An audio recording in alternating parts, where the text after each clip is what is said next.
Hey everyone, thank you so much for joining today. My name is Eddie Wilson. I am the CEO of the American Association of Private Lenders, as well as the CEO of Think Realty. We, in response to a lot of the reactions that we have received and people reaching out to us asking a lot of questions, whether it be in the private lending industry or in the real estate investment industry, we decided that we would try to put together a panel for you that would be extremely helpful for where you are. We have kind of sat back and watched to see how much of the dust is going to settle before we try to push opinion and data in front of you. We understand in times like these that oftentimes the knee-jerk reactions that happen within days after a catastrophe or a situation like this happening are not accurate descriptions of the actions that we need to take. And so we've let the dust settle. We've been at this for about 2 weeks now. And we're starting to really see where companies stand. We're trying to look into that. We've had multiple calls with private lenders and real estate investors alike and spoke to them about their needs, what they're desperate for help with. And there are some basic needs that we believe every company needs to address. And so today we've asked for a very distinguished panelist, a group of panelists to join us. And so I want to go through those with you today by way of introduction. And then we will jump into our first presenter here shortly. So the first person we have is Chris Ragland. Chris Ragland has been a great friend of ours, a great friend of the American Association of Private Lenders. He's sat on our ethics committee as well as our relations committee to Washington, our GRC, and government relations committee. And he has been so helpful to the American Association of Private Lenders. But the reason that we've asked him to be a part of this webinar today is because he has done extensive work in helping businesses structure their operations properly for both growth and for efficiency. He had a long tenure with Noble Capital, where we got to know him well, and he helped structure their business and put in many of the growth principles and procedures that they have in place today for their continued growth and their success. Chris is now chasing other ventures and opportunities, but he's still on the minds of a lot of private investors around the country as they call him and ask him for advice on how to structure their company, especially during times like these. So we're excited that Chris is with us today. I'll be taking about a half hour, and I'll talk to you about, sorry about that, I'll be talking to you about both the state of the market as well as how to lead during difficult times. My background, I've had multiple advertising agencies in the past that have focused on public relations. I have sat with many people in their darkest hours and darkest days. I've sat with many CEOs of Fortune 500 companies when they go through a catastrophic situation, and I've given them basic principles that they can live their life by. And so I'm going to spend a few minutes just talking to you that are leaders out there, leading companies, how to lead in tough times. And then I'm going to talk to you about the state of the market, things that we've been putting out there, data that we've been absorbing both on the lending and investment side, and what you can expect over the next 3 to 6 months. Next, we have Nathan Trunfio, and he is from Direct Lending Partners. He is both a partner to Think Realty and the American Association of Private Lenders, and he's going to help us understand the state of the lending industry and where they are, what they're going through, what their expectations are. We then have Robert Martinez, who is the founder and CEO of apartment Rockstar. Robert is a well-known multifamily investor out of Texas and manages thousands of properties. And so I know that he'll be a help to you as well, talking about syndications, talking about apartments as a vehicle, where that asset class is going. And then lastly, to round out the day, we have Steve Rozenberg. He is the VP of Investor Education. And also he is with Mynd Property Management. And so he's going to help us with basic property management principles and strategies if you are a landlord. I know that that's on the hearts and minds of a lot of our group today. When you're sitting on a large portfolio like I am, today is a very important day, being April 1st. We're sitting there waiting and seeing what percentage of our rents are going to come in, especially on the big apartment complexes that I own. We're waiting to see how they perform and what actions we're going to have to take. And I know that Steve will be a great help to you on that as well. So we're excited today. With every situation that seems to bring a chaos in this world, The smart few always find opportunity in that chaos. And that's what we want to help you do. Yes, we want you to stabilize your business. Yes, we want you to operate with basic business principles that'll help you succeed during a time like this. But we also want you to be cognizant of the opportunity that is just around the corner. We are real estate investors because of the opportunity that the real estate investment industry affords. And we need to be very aware of what's going on around us, making sure that we, number one, solidify our businesses, shore them up, make sure that they can withstand the next few months or the year to come, and then be poised and ready with opportunity waiting in the wings to make sure that we're taking advantage of those things that are just around the corner. So without further ado, I'd like to step into our first presenter of the day. Our first presenter is Chris Ragland, and I know he's going to bring a lot of great information to you. So we'll switch over to Chris now.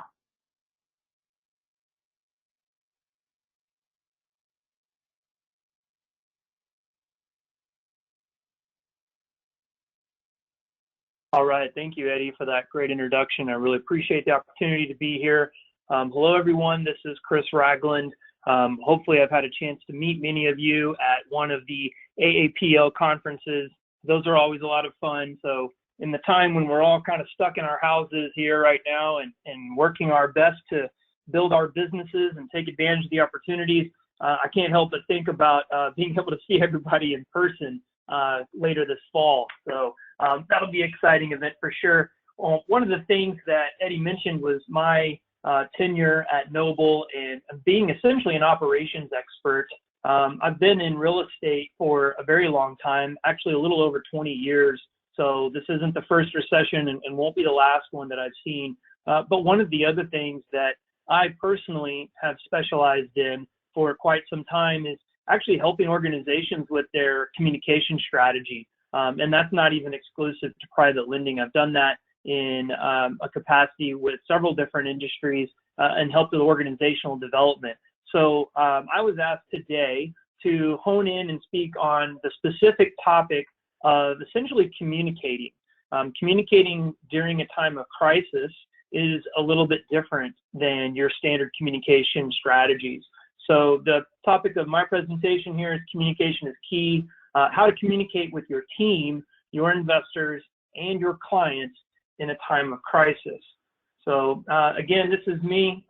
That's my contact information now. If anybody wants to contact me directly, that's how you get a hold of me, with my email, and that's my Twitter icon there. But again, let's get started on this.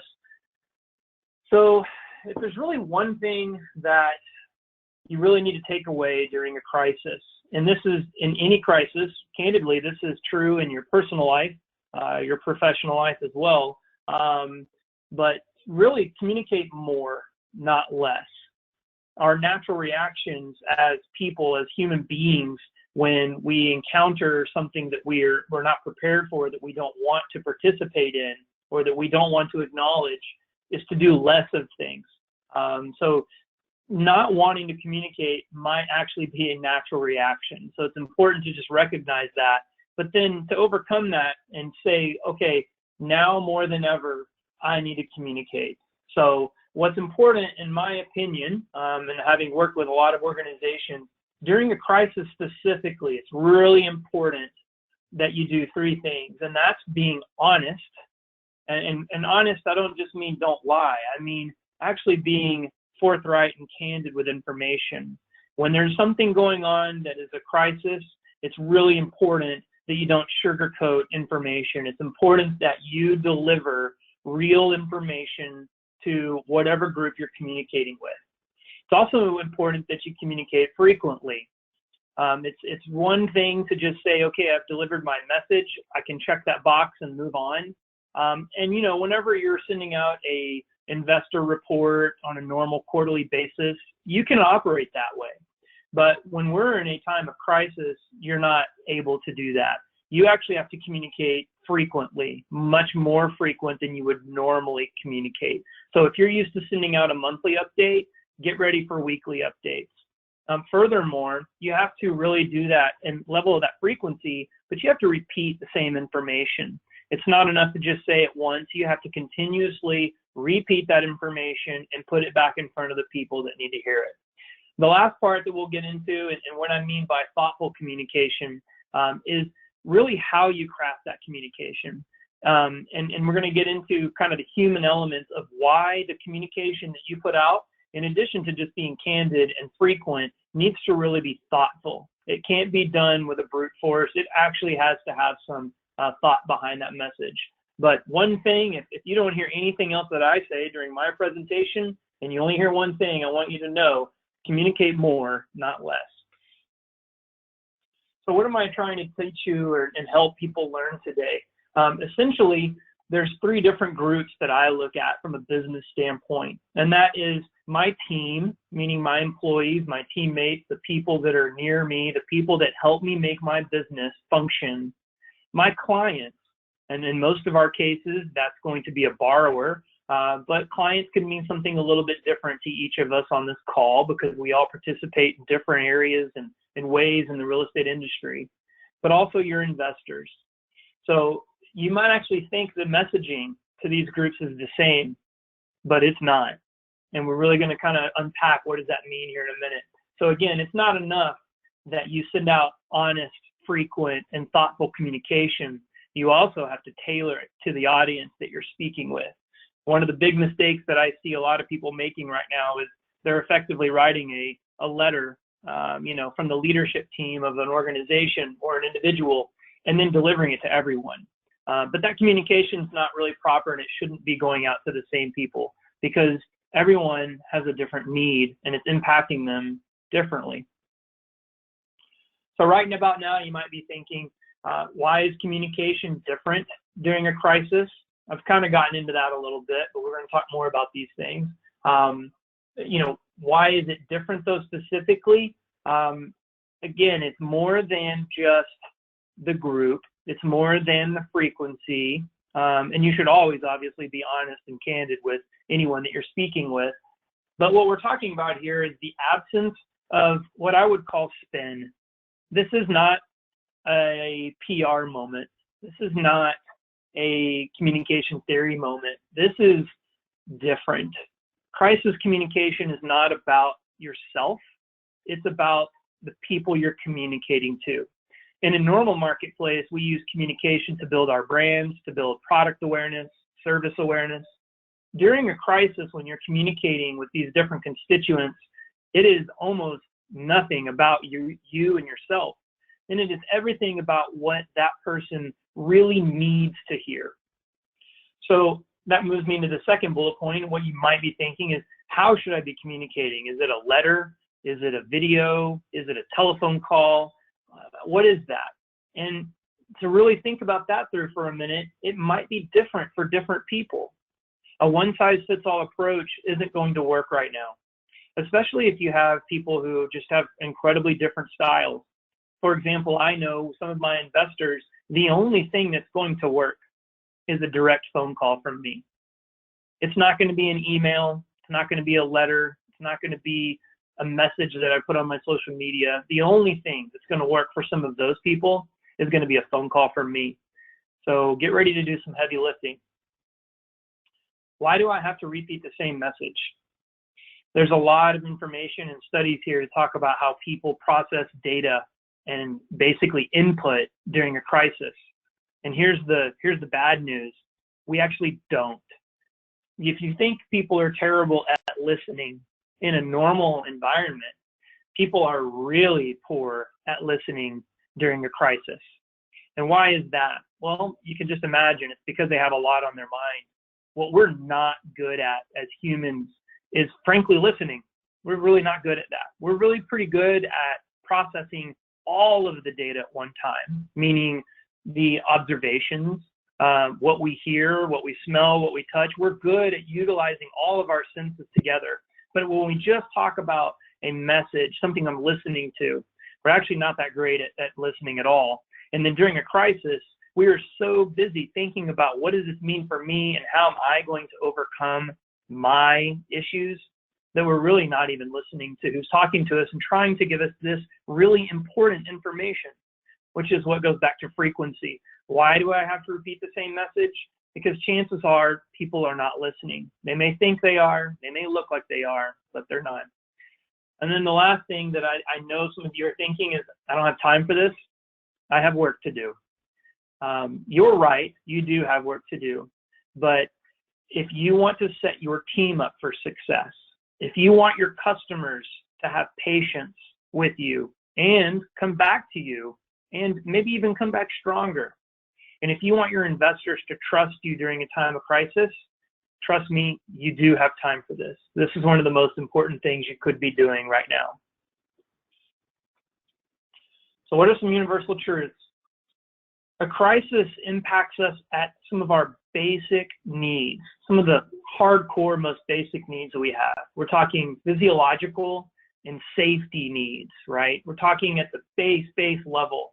That's one of the reasons why people are so poor at listening during a crisis, because our foundation gets moved during a crisis, and we don't like that. It's okay for us to have diversity or something that we have to overcome. That's different. When you are impacted at a core basic level from a safety and a security standpoint, you can throw out a lot of rational behavior. So that's something that we always need to keep in mind. What's going on right now is effectively a crisis, and that's how people are reacting. They're seeing safety and security problems, and they're not being rational. The next thing that's true that you really need to think about is communication, frankly, is a function of leadership. Sure, communication on a one-to-one level is always going to be present, but effectively from an organizational standpoint, it is the job of the leader of that organization to communicate. It might not have been your job as the leader of your company to talk to your customers or your investors. Maybe you have teams of people that do that. Well, right now, you're the team. Right now, you have to communicate. You can't hand this off to somebody else. You can't delegate this, not during a crisis. During a crisis, you, the leader, have to take over. And I know Eddie's going to expand a lot on the values of leadership through a crisis, so I won't harp on this too much more. And then there's something else that I really want people to think about, and I'll dive into this in a minute, but there are actually, when you're communicating with someone, there are actually two filters. We've talked about this. You hear someone saying, well, I have my filter on. I didn't hear what you're saying. But what most people don't realize is there are actually two filters. And even more complex than that, there's actually three levels that are going on, three leveling, if you will, for every message. So I'm not going to get into that now. I'll talk about that here in a minute. But there's so much more than just one-way omnidirectional communication that's going on, especially during a crisis. And that's why some of these things are important to know about. So let's back up a minute. We talk about our base needs. Many people are familiar with Maslow's hierarchy of needs. That's essentially what this is.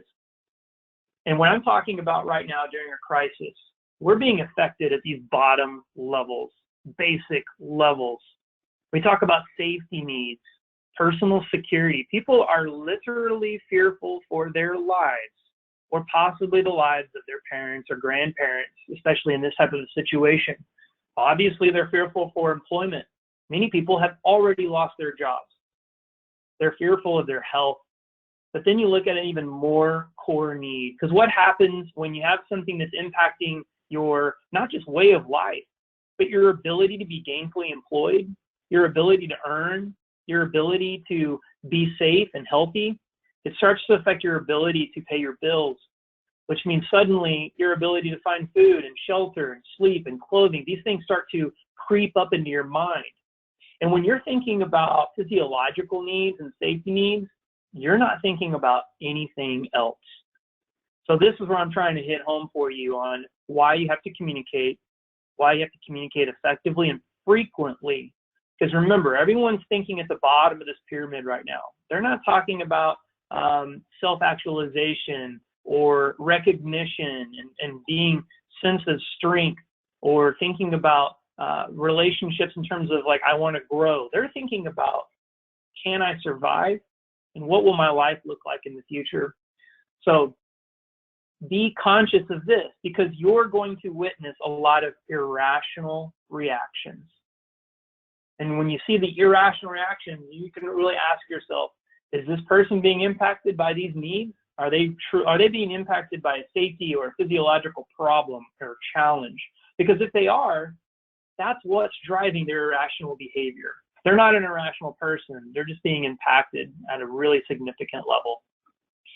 So communication, what is it we talked about? It's a function of leadership. Again, I know Eddie's going to drive into some of those things. But something else that's really important here is it's a tool.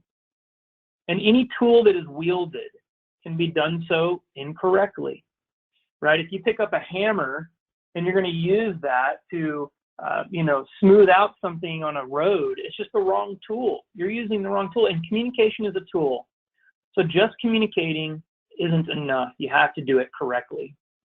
And that's where it kind of jumps into something that a lot of people, we don't spend time on it, especially as, Americans that are hardcore on business, type A leaders. We're not going to talk about the power of empathy, but you're going to have to right now. If you're delivering communication and you're not matching it with a level of empathy for that group, you're wielding the tool incorrectly, which can cause problems, can ultimately damage the ability for you to use that tool in the future or a relationship with that individual. Something else to think about. Communication is filtered. So let's break this apart for a couple of seconds. Normally, I could spend a 4-hour workshop on really deconstructing this. We're going to unpack this in about 3 minutes. When you think about your communication, there's a couple of filters. The first one that most people aren't aware of is actually our own filter. When I'm communicating with you right now, I'm using words and maybe inflection and tone, but I have an intended delivery method. Like, I want you to receive it in a certain way, which hopefully is what I'm able to send out there to you to hear. But it's possible that what I'm intending to say is not coming out the way it actually is. And that's talking about my own filtering process. And that's because I'm being affected by this too, just like everyone else, because we're all human. And then there's the other side, the other filter, which we more commonly acknowledge in a society, the recipient's filter. They're not listening. And right now, more than ever, it's important to think, why isn't this person listening?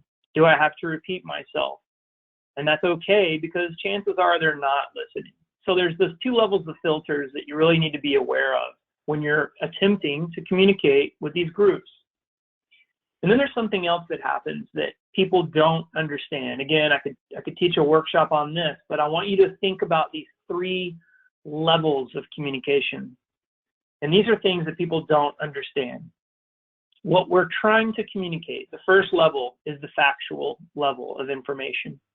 This is, am I articulating actual facts that I want the individuals to hear? Again, now's not the time for spin or PR. Now's the time for real data.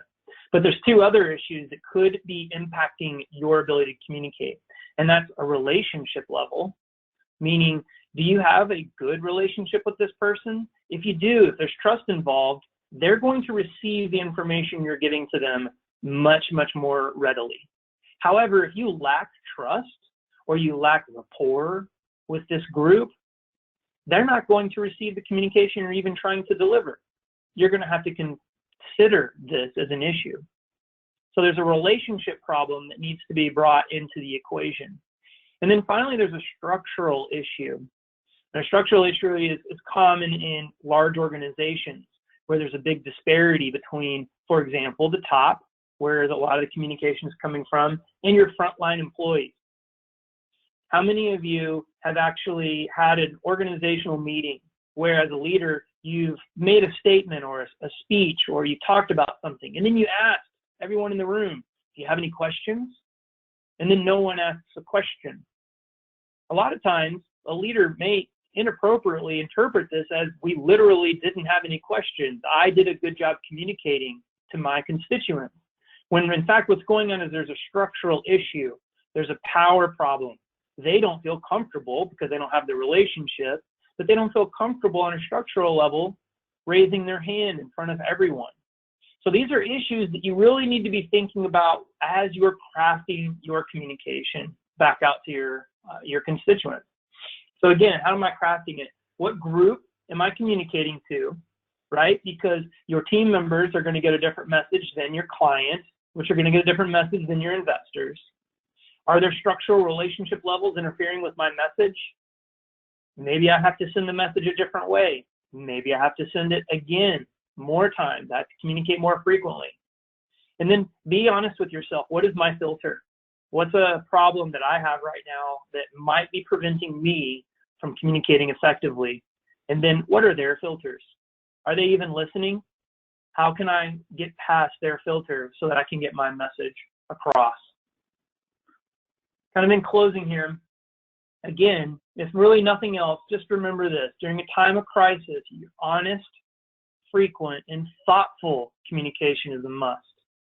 So I'm going to pause there and kind of bring it to a close in order for us to stay on time. And hopefully we had some questions as well. If you don't know, you can actually type in questions in the chat window as we've been talking along. I know we didn't queue you up for that, but if you do have any questions for myself or Eddie or any of the other presenters, then you can actually go over here in the GoToMeeting on the right-hand side and type in your questions.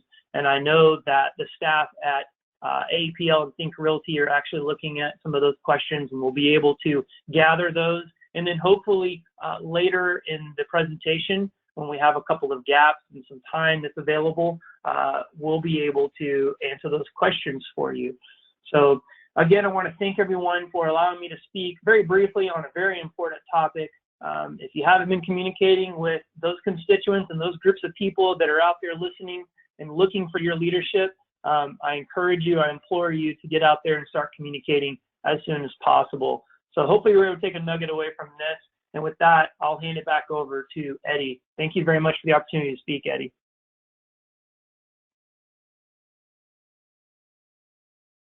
Absolutely.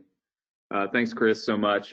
Appreciate everything that you said. And again, you know, if you have any questions, you can type them in the GoToMeeting, GoToWebinar right-hand side. The thing there that says questions got to drop down, and you can ask. I see comments there and some thank yous to Chris. Great information, Chris. I actually was editing my presentation a little bit as you went because so much of what you said was relevant and similar to what I was going to talk about, and so I'll kind of adjust mine there and kind of go into that. So let's do this. I'll go ahead and jump into my presentation. If you have any questions, we would be happy to answer those questions. And I know that some of the presenters will stay on and we'll give them the chance to answer. But if we could do this, let's go ahead and switch over to MindCat. There we go. So we're just going to continue with that topic, leading through tough times. And Chris talked a lot about communication, and I'm going to talk a little bit about communication as well, and just kind of make sure that we're communicating effectively, both externally and internally. I love what Chris had to say about Maslow's hierarchy of needs, and how people are going to view all communication, how they're going to receive that communication. That is very, very powerful, and I think very, very exceptional. I think that it's something we all should consider and listen to. So my name is Eddie Wilson. There you see me on the screen. I am the CEO of Think Realty and the American Association of Private Lenders. My email address there, ewilson@thinkrealty.com. That's probably the easiest one to get to me at. And I am the founder of Think Realty and came into AAPL after it was founded. My partner for the American Association of Private Lenders is Anthony Gerasi, who is one of the founders of Gerasi LLP out in California. But I want to kind of step into what we're going to talk about today. And kind of the biggest takeaway I want you to have is this, that leaders will be ready for change. As I talk about communication and things, some tips that you can do during these stressful days, I want you to take notes and think about that. But I also will get to the point where we're talking about the marketplace and what's going on in the marketplace. And being prepared as a leader is going to allow me to change and change fluidly so that I don't miss the opportunity and some of the greatness that happens in times of chaos. We're all going through chaos. We're all going through struggle. And there are going to be those that rise to the top and those that make it, those that find success through this time period, and then there will be those that are swallowed by it. And I don't want to be calloused or coarse by speaking that way, by making light of the situation of the economy or our healthcare. Obviously, we are in a dire situation in the United States today, and I don't want to make light of that at all. But here, as business leaders, we have to kind of keep our minds about us. So let me just give you some quick suggestions on how to do that. Now, as I said in my introduction earlier, I've owned a couple of advertising agencies that have had public relations divisions. And part of my role in those companies, as I've built those, is I have a very deep passion for both marketing and public relations and communications. And so when we have a larger profile client that is going through a difficult time, typically it was me that would fly out and sit with the CEO of that company.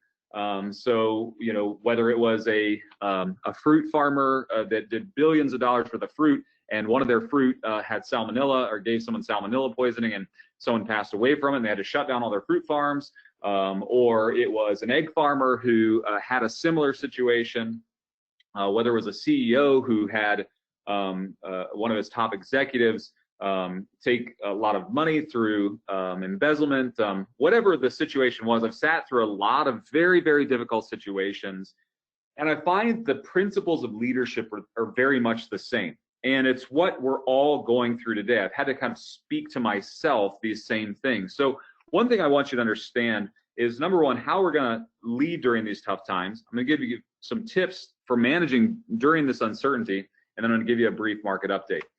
So, and then just one more time, here's how you can ask questions. There's the instruction on that. You can type your question in there, and then you'll see a response there to the right-hand side as well. So number one, we need to stay focused. The easiest thing for us to do is lose focus, and Chris was talking about this as well, and we get distracted, and so much of our distraction comes from the media, sitting and watching social media or television, thinking through, like, how is my business going to be affected? How are my employees going to be affected? How is my family going to be affected? So much of the world around us relies on us. It sits on our shoulders. Up until last year, I was managing well over 80 companies, and you think about the weight of hundreds of employees, sitting there, and it's their families, it's their livelihood, and all of that weight kind of rests in on your shoulders at this time period. And I want to just give you some quick tips on that. First of all, stress does cause a lack of clarity, and this is this is a real thing. It causes that brain fog, that cognitive dysfunction, where you start not sleeping, you start thinking too long and hard about these situations, and you really get internally focused and begin to really parse down these issues. And we need to make sure that we're really careful during this time period. One suggestion, one thing that I always say to a CEO that I'm sitting there that's going through a very difficult time is, let's not make any major decisions in the next 30 to 60, maybe even 90 days. If we can not make a decision, it's better to wait right now than to make a hasty decision. Now, I understand that some of you are having to make very difficult decisions. There are peers of ours in our industry that have had to lay off people, who have had to halt their lending practices, who have had to put projects on hold, who have put developments on hold, and I understand that there's a lot of decisions that have to be made. However, there are some decisions you don't have to make right now, and it's best if you can push those decisions off until the stress of today has subsided. That shouldn't give you a pass for laziness or for inactivity, but it should give you a pass for taking things that are not necessary today and moving them onto the sidelines or moving them to a later date. We manage our business similar to the EOS model, traction, and you've got your weekly meetings, you've got your monthly meetings, you got your monthly goals, you're doing these 90-day sprints. Everything is off when everything changes when you step into a situation like this. Most of what you thought was important last month is not important this month. You know, I think about all the marketing that our companies, my companies have done over the past month. Some have had to increase. You know, I own a coffee company.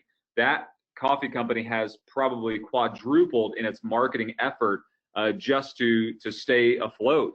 However, you think about Think Realty, we have more eyes coming to Think Realty for information today. We don't necessarily have to market, we just have to be present. And so we need to make sure that we look at our business and put the major decisions that can be put them off until later, because that cognitive dysfunction that happens, you know, and that hypothalamus begins to get overloaded with lack of sleep and too much caffeine and worry and fret and all those things. So the first thing is I always say, no major decisions when we go through a tough time unless they're absolutely necessary. The next thing is we need to practice some sort of stress relief. You know, if you've never worked out, now's the time to work out. If you don't have a home gym or you don't have a way to do that, you know, find a way, take walks, do something, meditate, pray.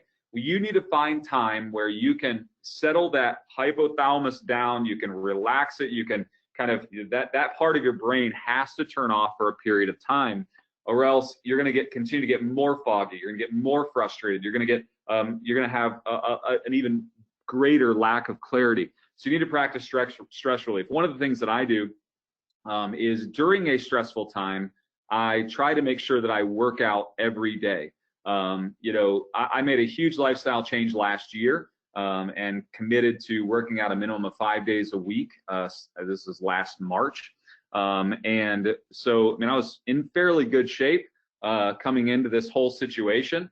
However, I've kicked it up and I'm easily going 6 or 7 days a week. Now, thankfully, my wife talked me into a very nice home gym, and we built that out last year. And it's been very, very nice. If you live in the Atlanta area and need a place to come work out, give me a call. But anyways, it's been a big part of it. Getting up in the morning, meditating, praying, keeping myself separate from the issues of life for a period of time. A lot of times when we're working out and we're releasing that energy through workout, it allows our brain to kick back in gear. I don't know if you're like I am, but you know, in the shower, I get my best ideas. When I'm working out is when I have the most developed thought process, and it's because you're exerting that energy out. You're getting rid of the energy out of your body, and it allows your brain to begin to function properly without that stress, and you can begin to think clearly again. And then lastly, you really have to find a way to sleep. You know, it's so important that as a leader, we find time to sleep. If you got to take some melatonin or whatever that is, you know, find time to clear your brain and sleep. It is not a badge of honor to take the next 2 months and live sleepless nights. What's going to happen is you're going to get sick. You're going to make yourself susceptible to issues and to health issues. You've got to find a way to sleep. I thankfully don't require a lot of sleep, but you know, get 5-6 hours, whatever it takes for you to function. You know what it takes for you to function, and find a way to do that. Do not live with this badge of honor on your chest where, you know, well, I don't sleep and I haven't been sleeping for days and days. That doesn't do anybody any good. Make sure you're finding that time to sleep. You owe it to the people that are following you to be of clear and sound mind. Next, the one thing that I always share with CEOs that are going through a very difficult time is this: we need to make sure that we're showing moderation and stability when no one else has it. That is what clearly indicates leadership capability, is when you walk through, you know, when I still have a couple of businesses that are open and still have a few employees there.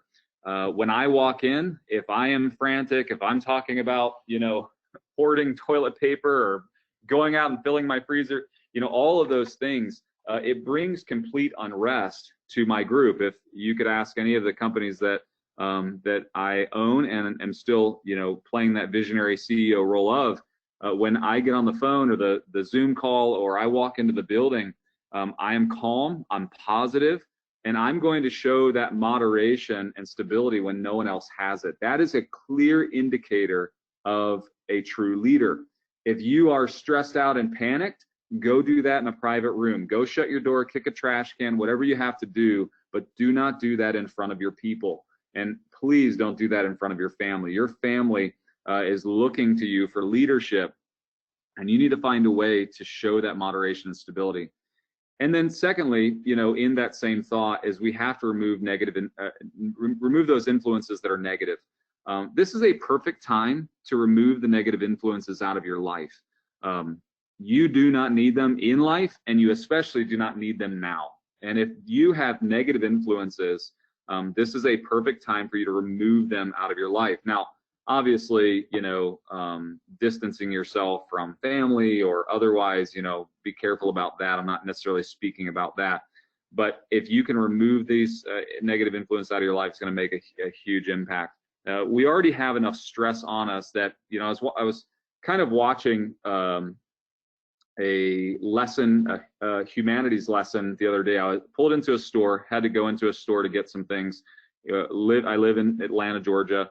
We're on restriction just like most of the nation. And for the most part, people are kind, they're keeping their distance, they're cordial. I mean, we live in the South, so everybody's fairly talkative. Everybody's greeting each other.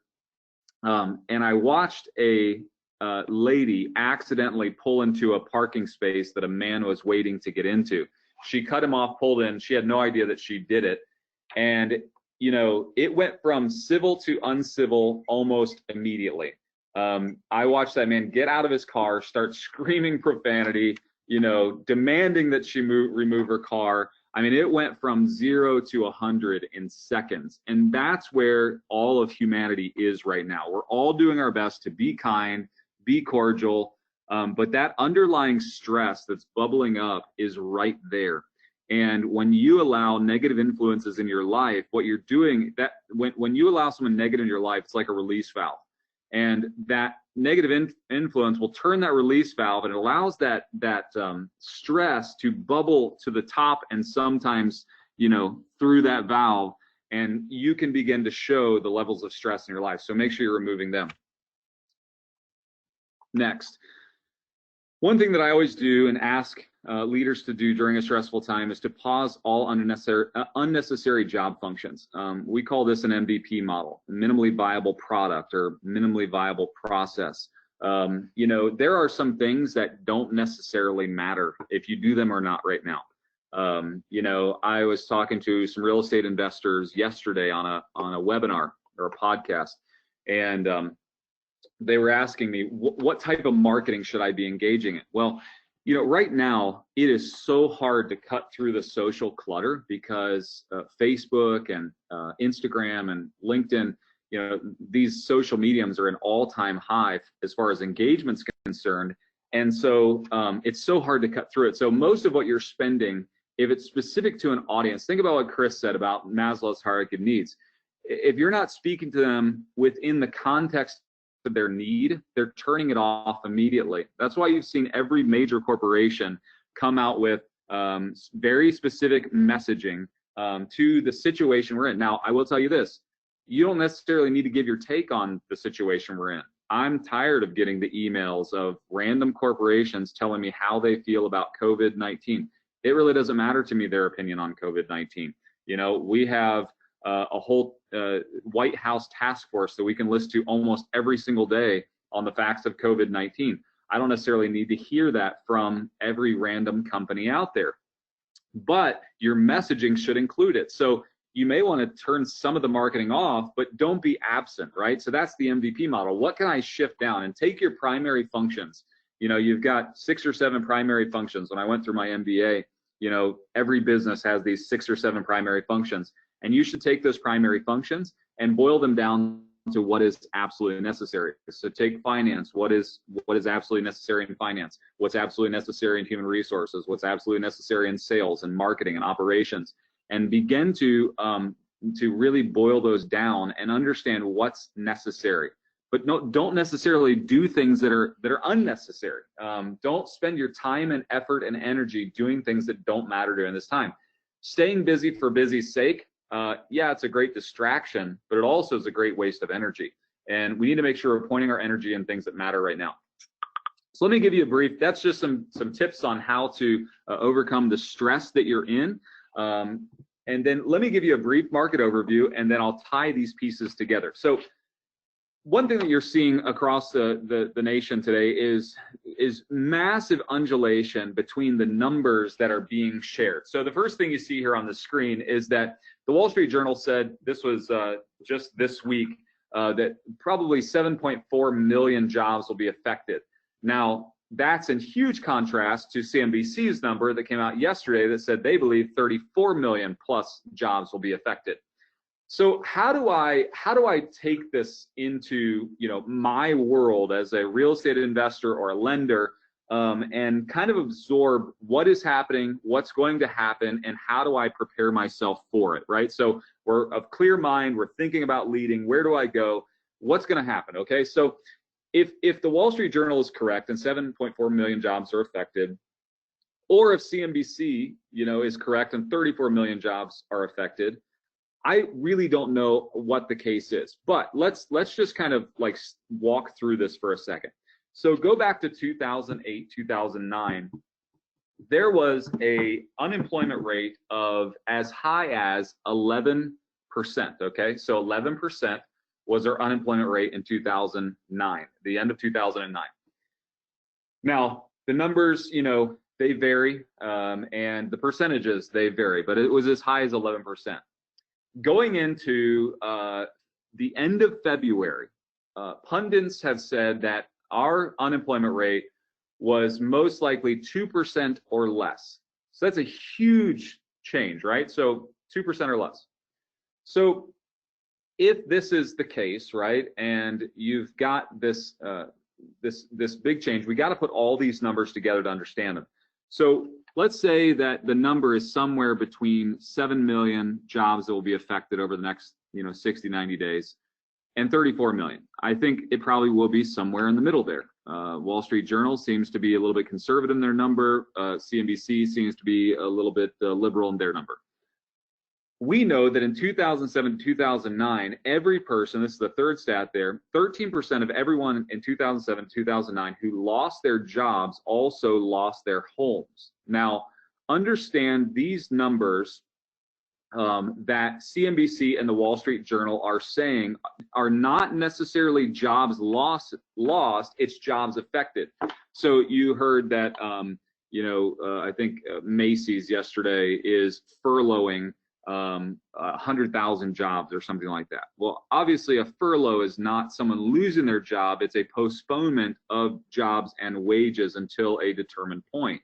So these people aren't necessarily being laid off, they're being furloughed, right? So many of them could have been part-time workers, you know, and such like that. You know, as their stores close, they don't necessarily want to lay these people off. They want these people to come back to work as soon as possible. So their jobs, that would go in that number of jobs affected. Their jobs have been affected. I've also read stats that over 30% of the nation has had some reduction in hours or wages, 30%. Well, if there are, you know, 68 to 70 million people employed in the US, that's 14 million people right there that have had their wages or their jobs. So we have to be really careful. 3.3 million, we know, filed for unemployment as of last week.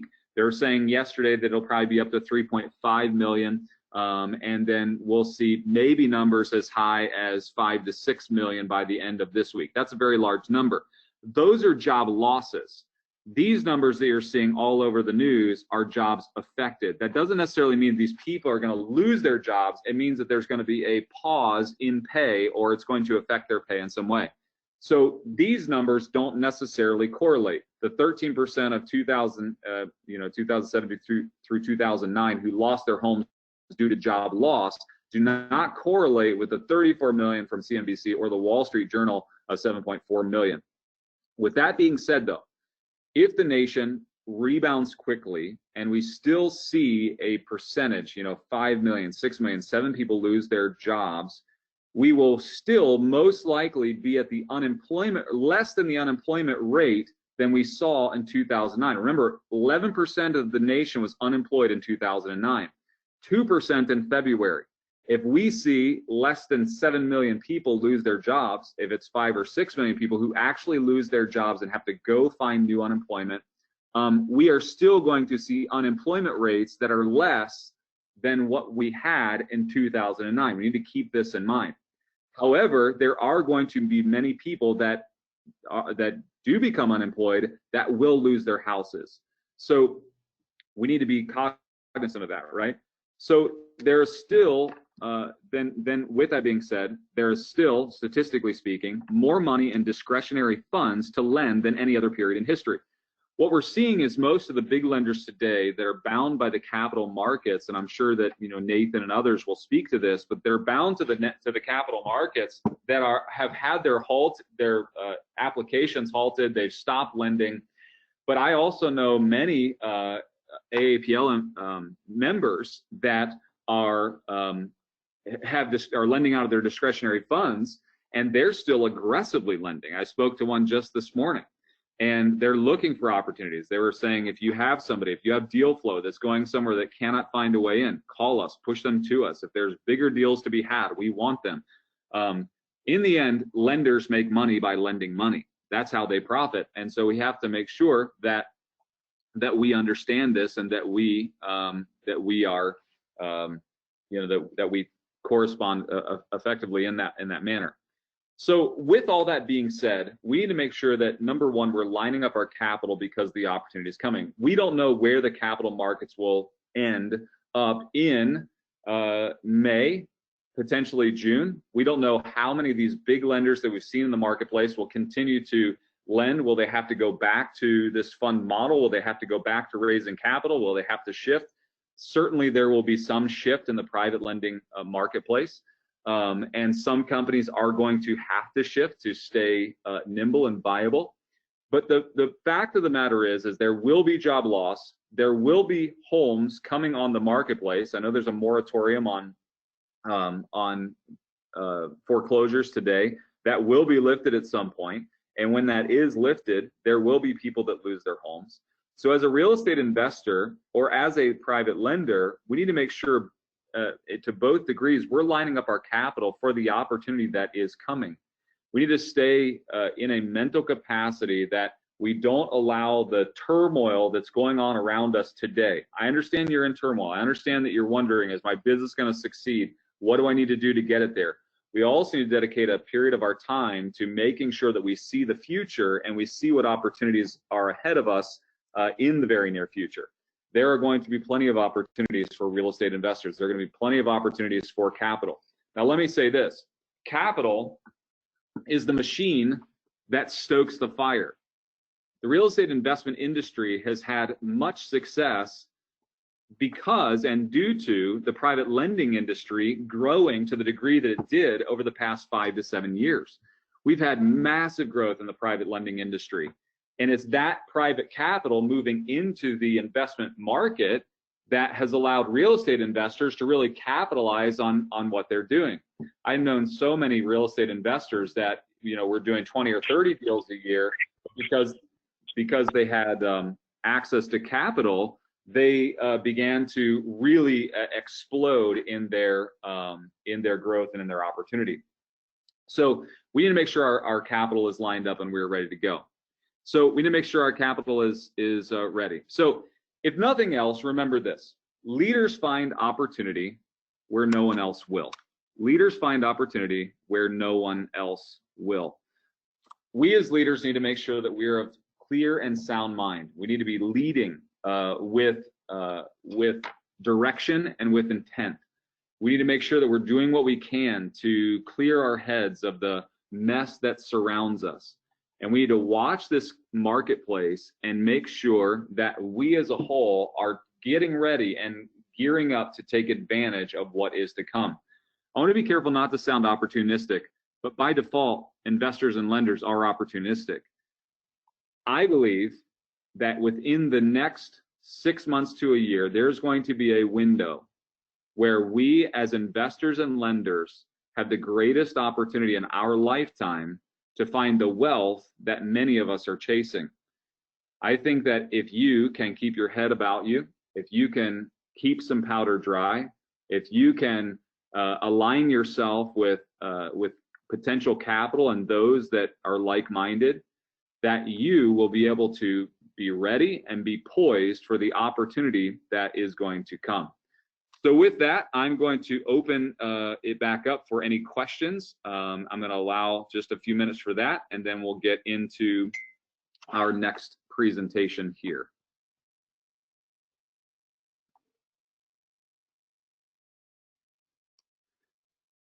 Do you have any questions at all? Yes, we do have some questions, Eddie. Let me hold them up for you. I do, from Carrie, she says, I do try to remember that people alternate through the hierarchy of needs. While we may consider ourselves in one level in general, we can also jump from one to another throughout our day.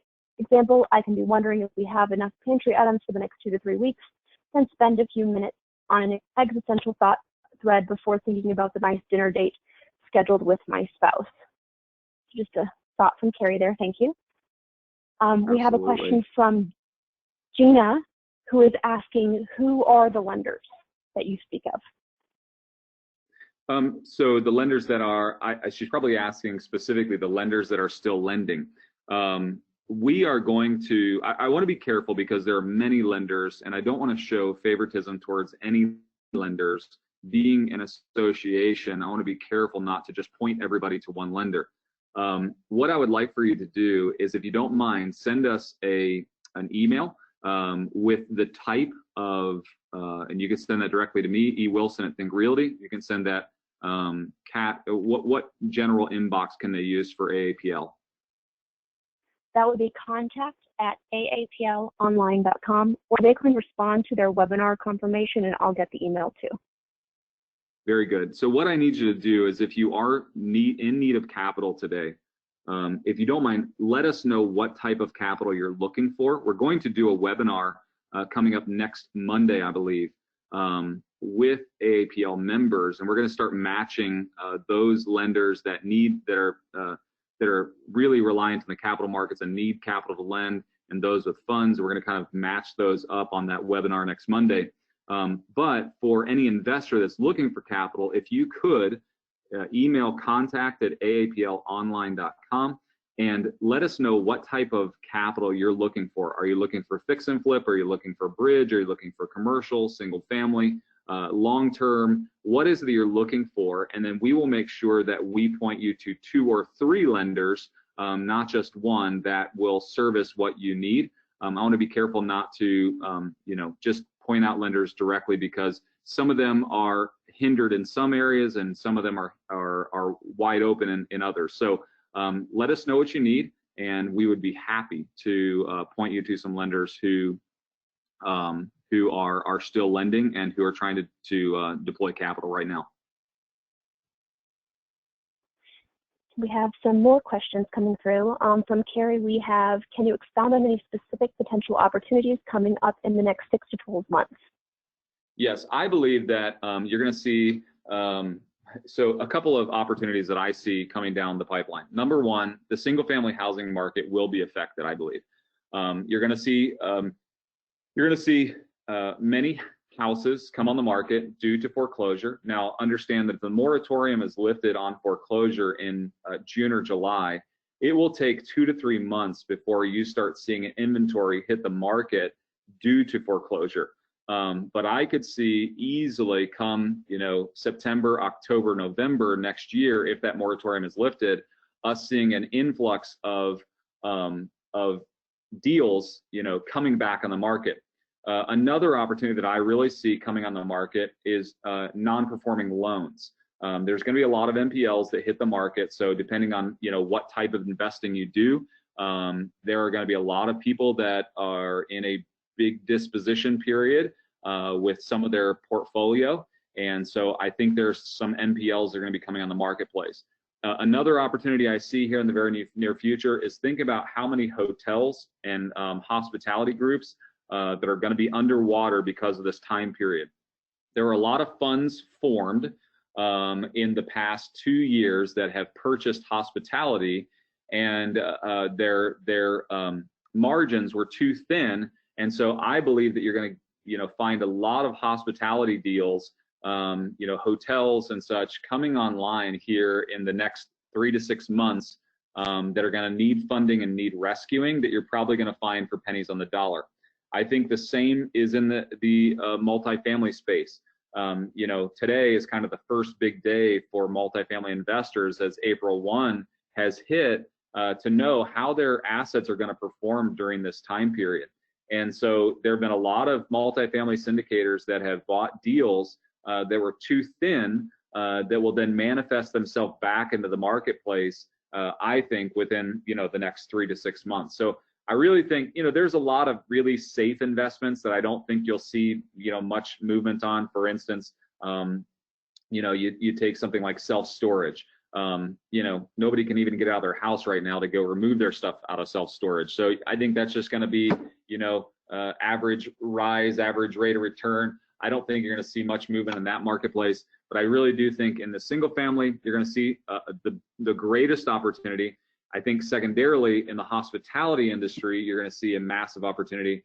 And then I really expect that in the multifamily space, people that have bought deals that are just a little too thin, they're going to hit the marketplace in a distressed fashion as well. Thank you, Eddie. We have a couple more questions. One from James.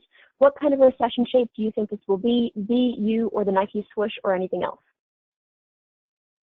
Yeah, so he's speaking to, you know, if you're a student of economics, and thanks, James, for that question. That's a great question. If you're a student of economics, you know, you can kind of follow the Kondratiev wave and kind of thought process. I think because so he's asking, you know, that typically speaks to rebound period. So the U is a longer rebound period. The V is something that rebounds almost instantaneously. And so I really believe that it's going to be an instantaneous rebound, because if you look back at any period in history where we've seen a massive market shift due to some sort of stimulus, like you know, like the virus that we're seeing right now, that isn't necessarily due to a massive shift in the marketplace, it typically is a V. So I really think that you're going to see a quick rebound.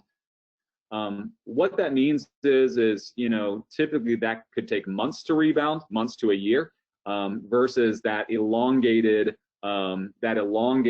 rebound that, you know, we went through in 2007 all the way till 2011, 2012, whenever you kind of decided, you know, that we kind of went back to the point of departure, you know, which was kind of what we went through last time, which was more market driven. This is more event driven. Event driven things that hit the marketplace are typically a quicker rebound. And I really do expect and believe. And that's why I think the opportunity is going to come in a window.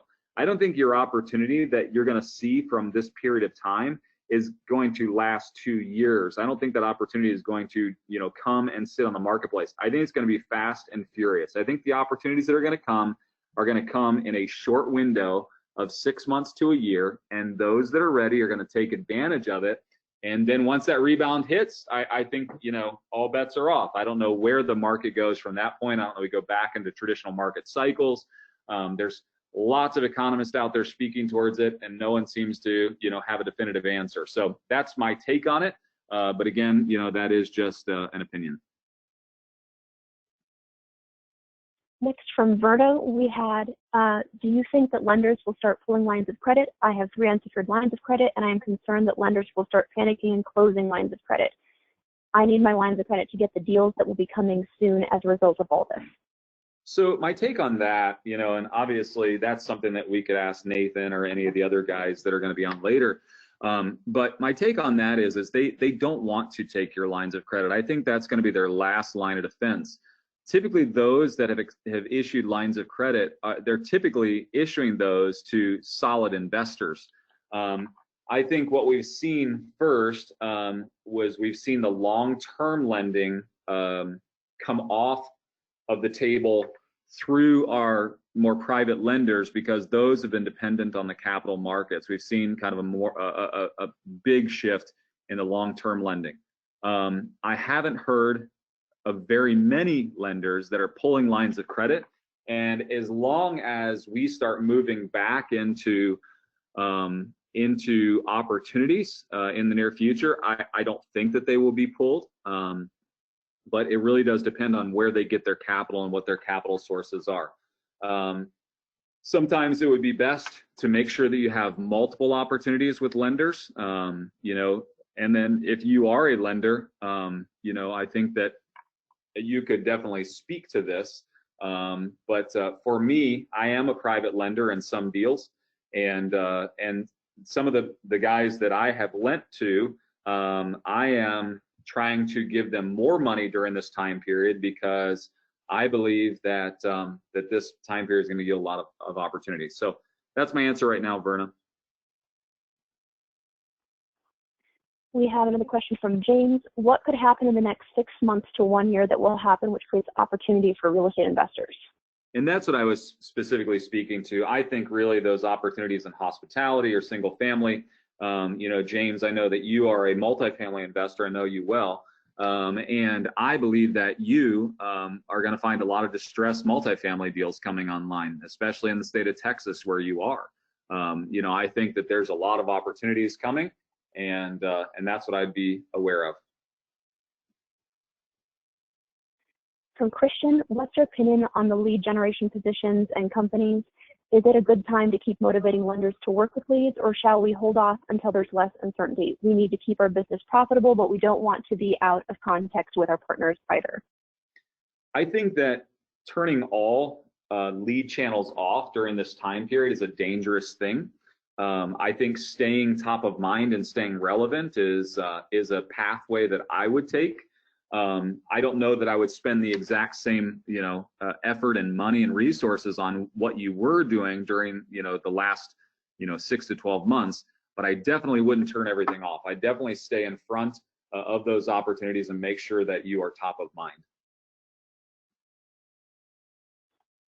From Carrie, any thoughts on industries that are experiencing increased demand that might be looking for short-term lending that also have reliable vendors for reliable payment? I don't have any specific, you know, comments on that. I know that, you know, some of our other panelists might, and I'll kind of leave that for them. Maybe one of those, that question could be addressed in any of their comments coming up. I don't know that you know, for me, most of my private lending is done peer-to-peer or specifically to, you know, to funds and syndications. And so, I'm not necessarily looking towards other industries because I really do believe that the private lending industry for real estate investors is going to be one of the hottest opportunities come, you know, the next 6 months to a year. I think we have time for one more question. From Alex, how do you think the mortgage payment deferrals 12 to 18 months and moratorium on foreclosures and evictions will impact the recovery timeline and availability of inventory? It's a great question, Alex. And I think that that is the one thing that is unknown, right? You know, mortgage payments and deferrals are really going to impact the marketplace. They have to. You know, depending on what trickle-down effect that has, you know, does that have an effect on NPLs? Does it have an effect on landlords that are sitting on deals? You know, I have a large portfolio. You know, how much, what's the stress test on my portfolio of how much, you know, can I defer, and how much of the rents and things like that are being deferred towards me? You know, there's a lot of things that are moving in the marketplace. And with that question, I feel like there may be one too many variables to determine what is the course or what is the outcome. You know, so you think about, you know, all these evictions and how this is going to play out. I think that what will happen, so this is my take on that, but again, you know, I gave you my disclosure on how many variables are in that question because, you know, I don't know that anybody truly knows the answer, but here's my anecdotal answer, okay? So this is one that I don't want you to quote me on, but something that I think, you know, could be said and at least gives you a context for a different point of view. I believe what will happen is there are going to be a lot of deals that come onto the marketplace because of evictions and foreclosures. And I think if they come online in a short period of time, it will it'll be similar to like a 2009, 2010 situation where the economy began to turn, buying practices began to change, and people began to buy heavily again. Investors really began to invest. I was investing heavy in the Northwest Indiana, Chicago, Illinois market in that time period. And I went from buying, 5 houses, 10 houses to 100 houses. And I think that's what's going to happen is there's going to be a short window where we see a lot of the effect of what happened.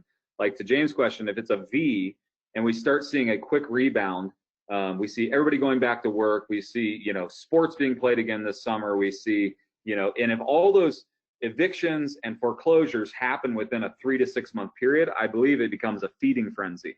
What a feeding frenzy does in the real estate investment market is it actually causes buyer trust to go up. So once you notice that somebody that just bought 10 or 15 houses, it gives you, all of a sudden it changes your mind. If lending is the exact same way. As we began, I remember 3 or 4 years ago when no one was lending on long-term rentals. However, once one person did it, it was like the next person did it, and then 10 or 15 or 20 did it, right? It became very exponential in its growth. I think that's what's going to happen in the real estate investment market is I think if all of these things come online, at least a large portion of them in a short period of time, I believe it becomes a feeding frenzy. Those that are ready to feed are going to cause a lot of action in the marketplace that then all of that inventory is going to be absorbed very quickly. And I think the opportunity will be gone. And then once the opportunity will be gone, I believe that the market is going to rebound even quicker because buyer sentiment is going to go up. The excitement of it is going to go up. But again, that's pure speculation. That's pure, I typically come from a very positive state of mind. So I look for opportunity in everything. And if I'm looking for opportunity, that's the opportunity I'm looking for.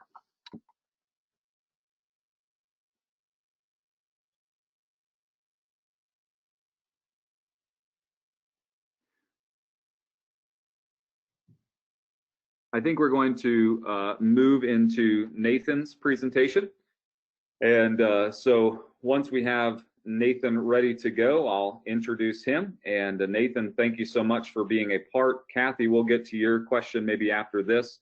Nathan, thank you so much for being a part. Nathan is a part of Direct Lending Partners, and I know that he has a lot of great information lined up for you. Thanks, Nathan, for joining us. Go ahead and take it away. Awesome, Eddie, and thank you very much. It's a pleasure and certainly an honor to speak here on behalf of this webinar put on by 2 great organizations that we're proud to be a member of. And certainly the stage was set very well from what I would call our keynote speaker there, Eddie. So thank you for all of that. And as we all know, there is a lot going on out there. There is certainly a lot of uncertainty, certainly lots of changes. A lot of my information is coming to you as up to date as I can get it. But as hours and days unfold, things keep changing. So I'm going to do my best to keep you up to speed on everything going on in the lending world. And again, I'm just honored to be able to represent that side of the house here in these uncertain times. I will definitely lead with also some optimism as well. I think there are plenty of opportunities here that can certainly answer any questions on. But for lenders alike, and as well as real estate investors alike, there will be some great opportunistic abilities to get great deals done continuously. And so let's dive into some of the topics that I have here. So again, my name is Nathan Trunfio, president of DLP Direct Lending Partners.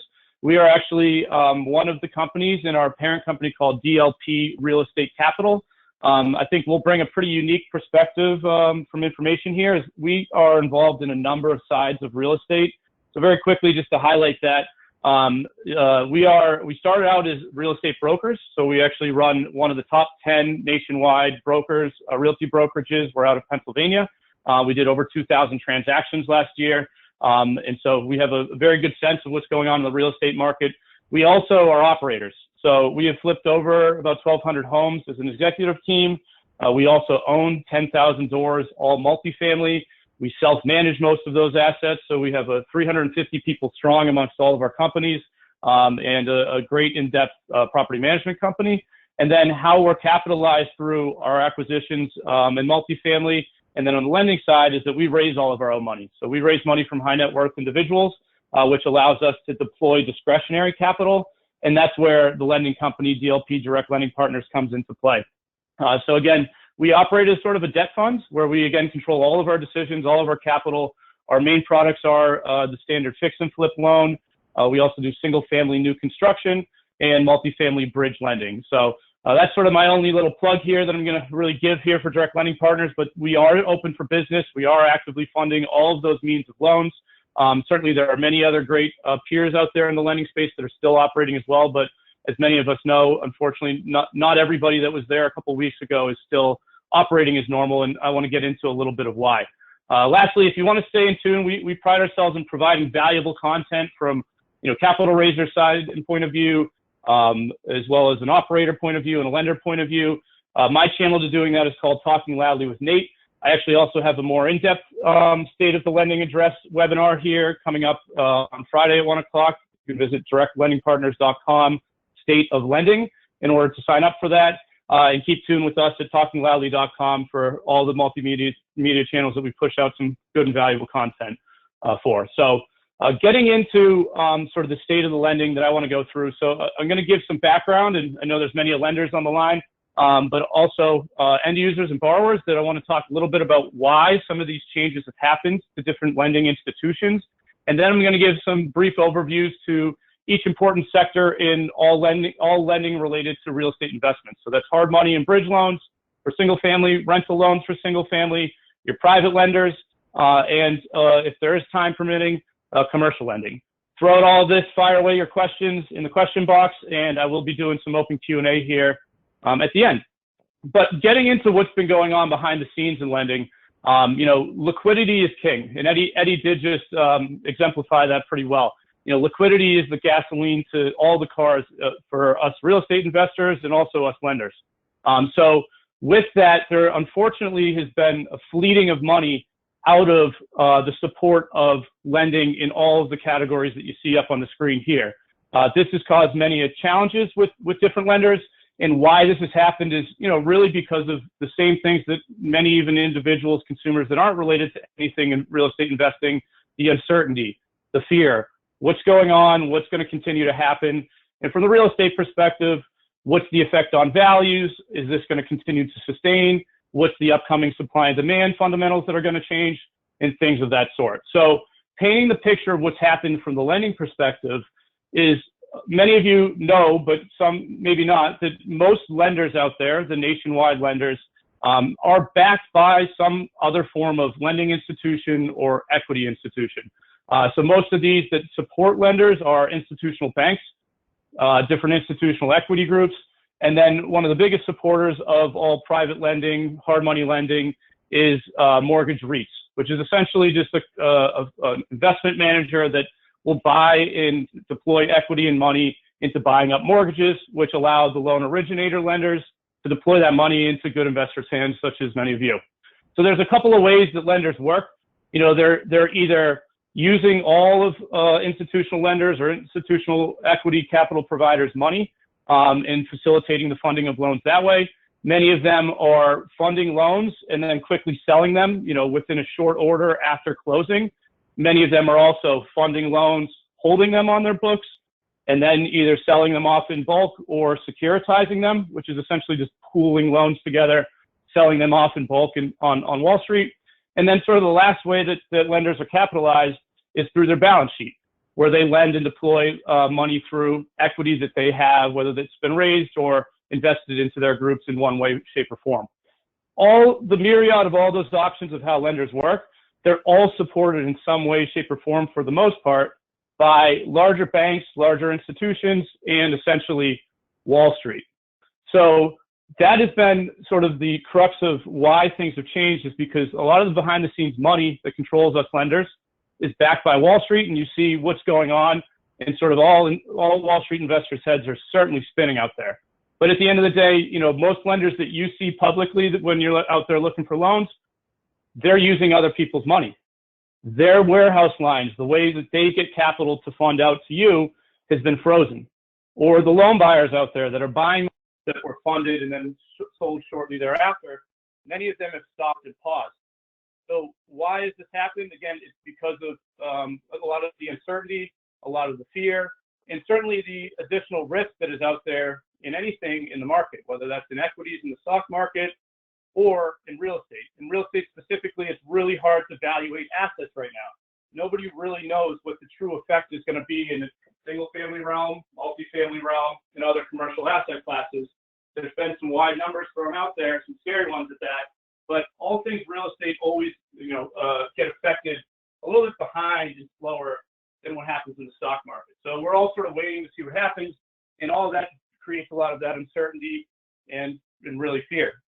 And all of that, what that's done is allowed a lot of the bigger banks that fund us lenders, or many lenders, I should say, to stop giving them capital. So I know many of you investors and borrowers out there listening on the line might have some frustrations because either you're scared your lenders might not fund your upcoming deal, or you've already dealt with lenders pulling out and not being able to fund transactions that were already scheduled to close. There's been plenty of horror stories out there, and believe me, we all feel for all of you. But I encourage you, unfortunately, the lenders that you've built relationships with, a lot of this is out of their control. It's the bigger, Wall Street and items that are happening out there without getting into the detail that has trickled down to the lender originators, which unfortunately has trickled down to many good real estate investors who are, sort of scrambling a little bit to figure out how they're going to get financing. I've been saying lately, the upcoming, and Eddie just emphasized this really well, acquisitions moving forward is going to be a little bit easier. It's been really hard to find good deals for real estate investors in the last number of years. Getting money and obtaining financing is getting a little bit harder. It absolutely is. I think you're going to see some ease in that as time pursues. The dispositions of your assets is what's going to be hard because of the unpredictability, the high unemployment, and the uncertainty of what valuations are going to be. But at the crux of all of that, in the middle of it, is the money, which is, again, where us lenders sit. So I encourage you not to be as upset specifically at one individual lender that might have let you down. Most of them we're hopeful are going to come back. Unfortunately, that might not be the case for some lenders, and this has certainly been really eye-opening. So who is left funding out there? I, as well, as Eddie said, I won't be getting into specifics and giving names of many of my competitors, which most of the competitors, they're on speed dial. They're very good friends of mine, and we wish them all well. But who is left are people that have access to true equity and capital that they can fund. So people that have done securitizations, people that have true balance sheet money, or people that have equity partners that weren't 100% reliant on Wall Street is where you're going to need to look to go in order to find your financing. This opens up what many real estate investors will now look to do is find out, research, educate themselves more on their lending partner. We have been sort of behind the scenes a little bit in the lending space. There's a lot of big name lenders out there that have climbed up the ranks because they had a lot of access to Wall Street capital. And we've been sort of on what we call our 20-mile march over the course of all this, continuing to deploy money that we've raised. And we are very fortunate at DLP Direct Lending Partners to still be open for business funding because we have control of our capital. There are still plenty of other great lenders out there that are able to do that, but unfortunately, many that have relied on sort of the different financing structures tied to Wall Street, all that money's been frozen, or a lot of that money's been frozen up and tightening up, and that's caused the detriment to them not having that money to then lend to you. So that's sort of the behind-the-scenes look at what's going on. I've kept it a little bit high level there. Certainly a lot more detail I could get into, but hopefully that paints the picture of sort of what's happened behind the scenes, where we're at now, who's left out there, and then I'm sure one of the questions is going to be, what is this going to look like moving forward? Unfortunately, we don't quite know, but I will say that there is going to be a semblance of getting back to where we were to some extent, at least many lenders coming back online and being able to fund in the very near future. So stay tuned for that. Unfortunately, we're all going to have to use some patience as we continue to sort of overcome these hurdles that we've been dealt with. What I want to get into now is, each of these individual sectors that I have bullet points up on the screen for. So the first is hard money, or bridge loans. So as you heard, many leverage providers that are behind the scenes and loan buyers that are also behind the scenes to originating lenders have paused or ceased their funding. So that's led many originators to have to stop their funding as well because they were relying on OPM, on other people's money. So with that, unfortunately, many people have been left stranded, and like I said, there's been some big horror stories, and we feel very badly for everybody. But there is some talk starting as I speak with many of the people that sort of ceased and paused their funding, that they're hopeful that they will be back online in upcoming weeks. but the capital markets and what's going on Wall Street needs to sort of settle down a little bit more in order for them to be able to come back. Specifically to what's going on within lenders and the products. So this is like your fix and flip type loans, for some lenders, new construction, but lenders in general, in all asset classes, are going to be a lot more conservative right now. Their risk tolerances are going to tighten up. Whereas before, there was very high leverage that was being offered and a lot more leniency out there in what it took to get qualified for some of these products and loans. You know, many lenders are now, in order to what they deem as mitigating risk, they're going to focus their funding in on the more experienced tier of borrowers. And when they lend to people that are less experienced, they're going to reduce their risk by reducing their leverage. It was very common that you called any of the many lenders in this space, and you got some form of maximum leverage on single-family fix and flip that started with 90%. 90% loan to cost, 90% of purchase, and 100% rehab. That was the standard for maximum leverage. Unfortunately, that's been moderated at this point in time. There are one or two lenders that I'm aware of that still are funding at those capacities. Many of them have implemented something I'll talk about in a second here as a mitigant. But most lenders are now that are actively funding are lending at a maximum of 80 or 85% loan to cost. That's sort of the new norm. You've also seen interest rates go up. Some of this is because lenders have to make additional margin because of not having the support of Wall Street. To be honest, some of it is just because they can afford to do it because there's not as much competition out there. I've seen ranges of increase in rates anywhere from 100 basis points to 300 basis points. Certainly there are some that are less, some that are more, but that's sort of the range that you can expect. And if you look at some of the big nationwide lenders, the top 5 or 3, you're going to absolutely see the effects of this reduced leverage and increased rates. You're also seeing, to some extent, increased fees, because there is additional cost to fund this with their own equity, and just because lenders can afford to do it. So you can expect the baseline of what you expected about a month ago is not really the baseline to where your expectations on what you think you can get from a fix and flip hard money perspective. It's not at that same place now. Where I want to sort of end this hard money segment on, actually, I want to make one last point. One other thing that the lenders are throwing in there is mitigants, especially all the ones that have kept pretty high leverage of 85% loan to cost and 90% loan to cost, is they're adding what's called reserves. Reserves is a way that, it's twofold, depending on how they structure it. It's a mitigant. It helps provide certainty of payments to lenders because that's what the reserves are typically for. You're prepaying your payments. During these times of uncertainty where liquidity is king, lenders want to make sure that you have the capacity to pay their loans because they know they're going to be running into problems with many of their other borrowers. So you will see this implemented, and you do need to take it into account when you're looking to compare apples to apples, one lender's quote to another, because it is more money up front out of pocket, but if it is used for prepaid interest, it is something that alleviates you from having debt service coverage to carry throughout your project.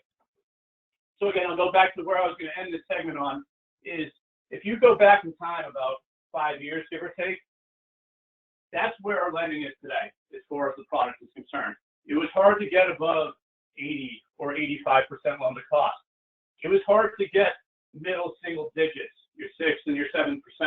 The typical terms back then were 10 and 2, 12 and 3, somewhere in that range. That's sort of what you're seeing now. Now, how long is this going to persist for? We don't quite know. A lot of that's going to depend on how quickly Wall Street will be able to enter back into the game.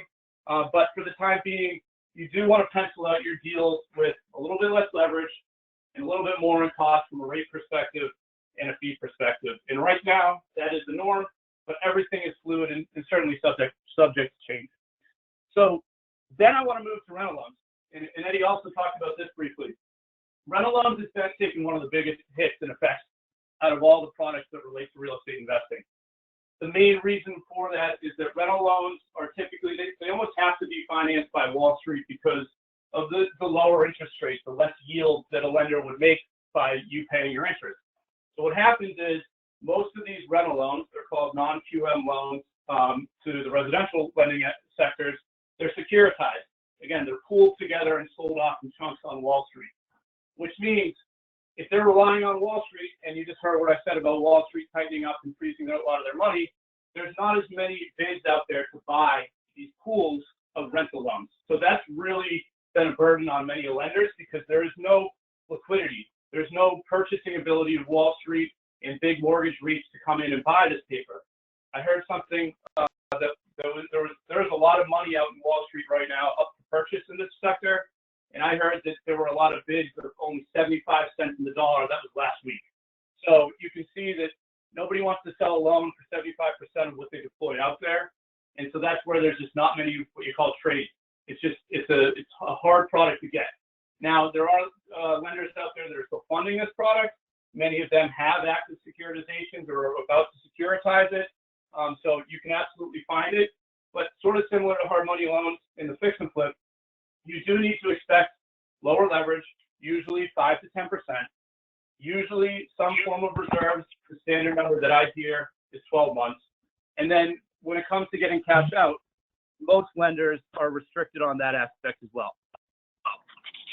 Maximize the amount that you can take from a cash out perspective, and that's something that you sort of need to expect on a moving forward basis here. So that covers rental loans. It's a lot of hiccups going on out there, unfortunately, as a result of this.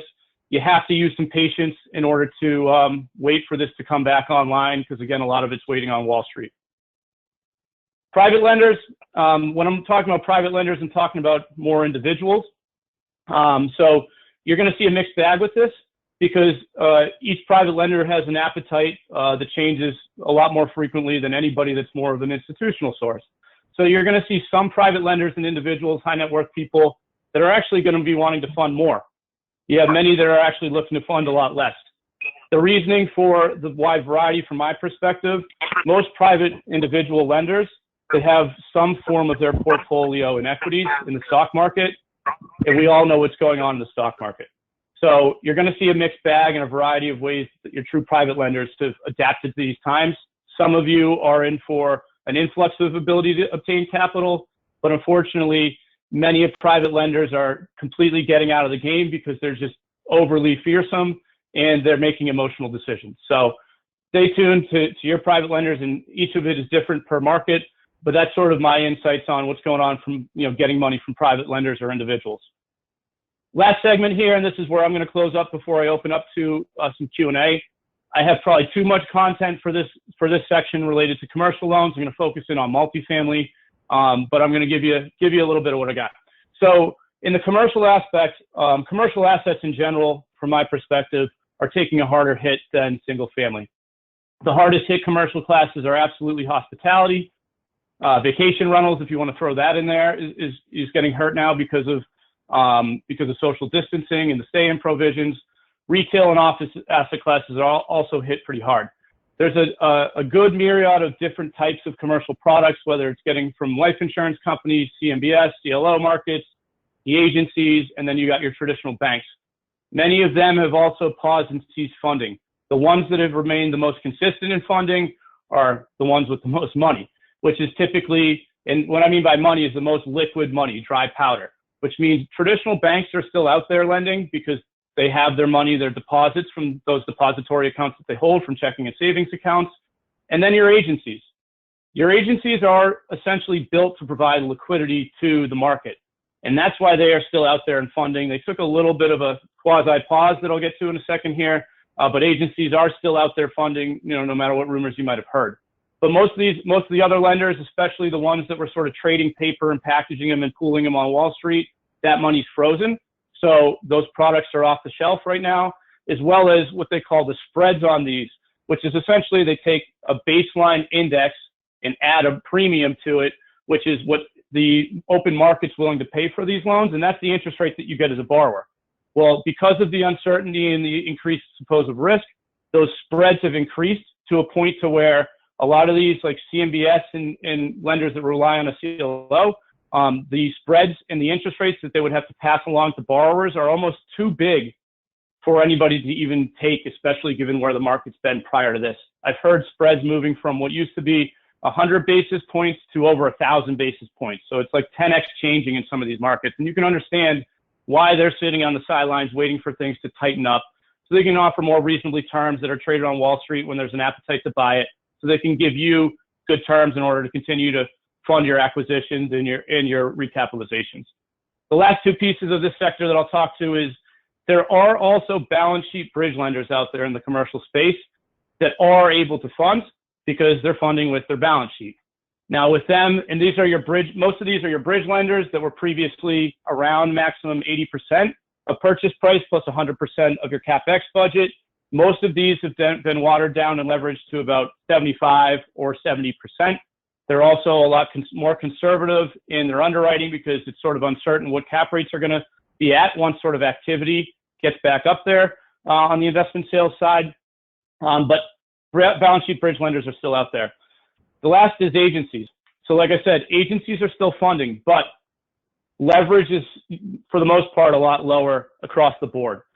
Rates increased significantly about 2 weeks ago. They've come back down a little bit. Depending on what product you're getting, you can get rates now in below 4% for Fannie and Freddie agency debt. You can still get numerous years of interest only. But what all agencies have done have implemented reserves. So depending on your loan amount size, you're either looking at bringing in 12 months of what they call PETR or 18 months of it.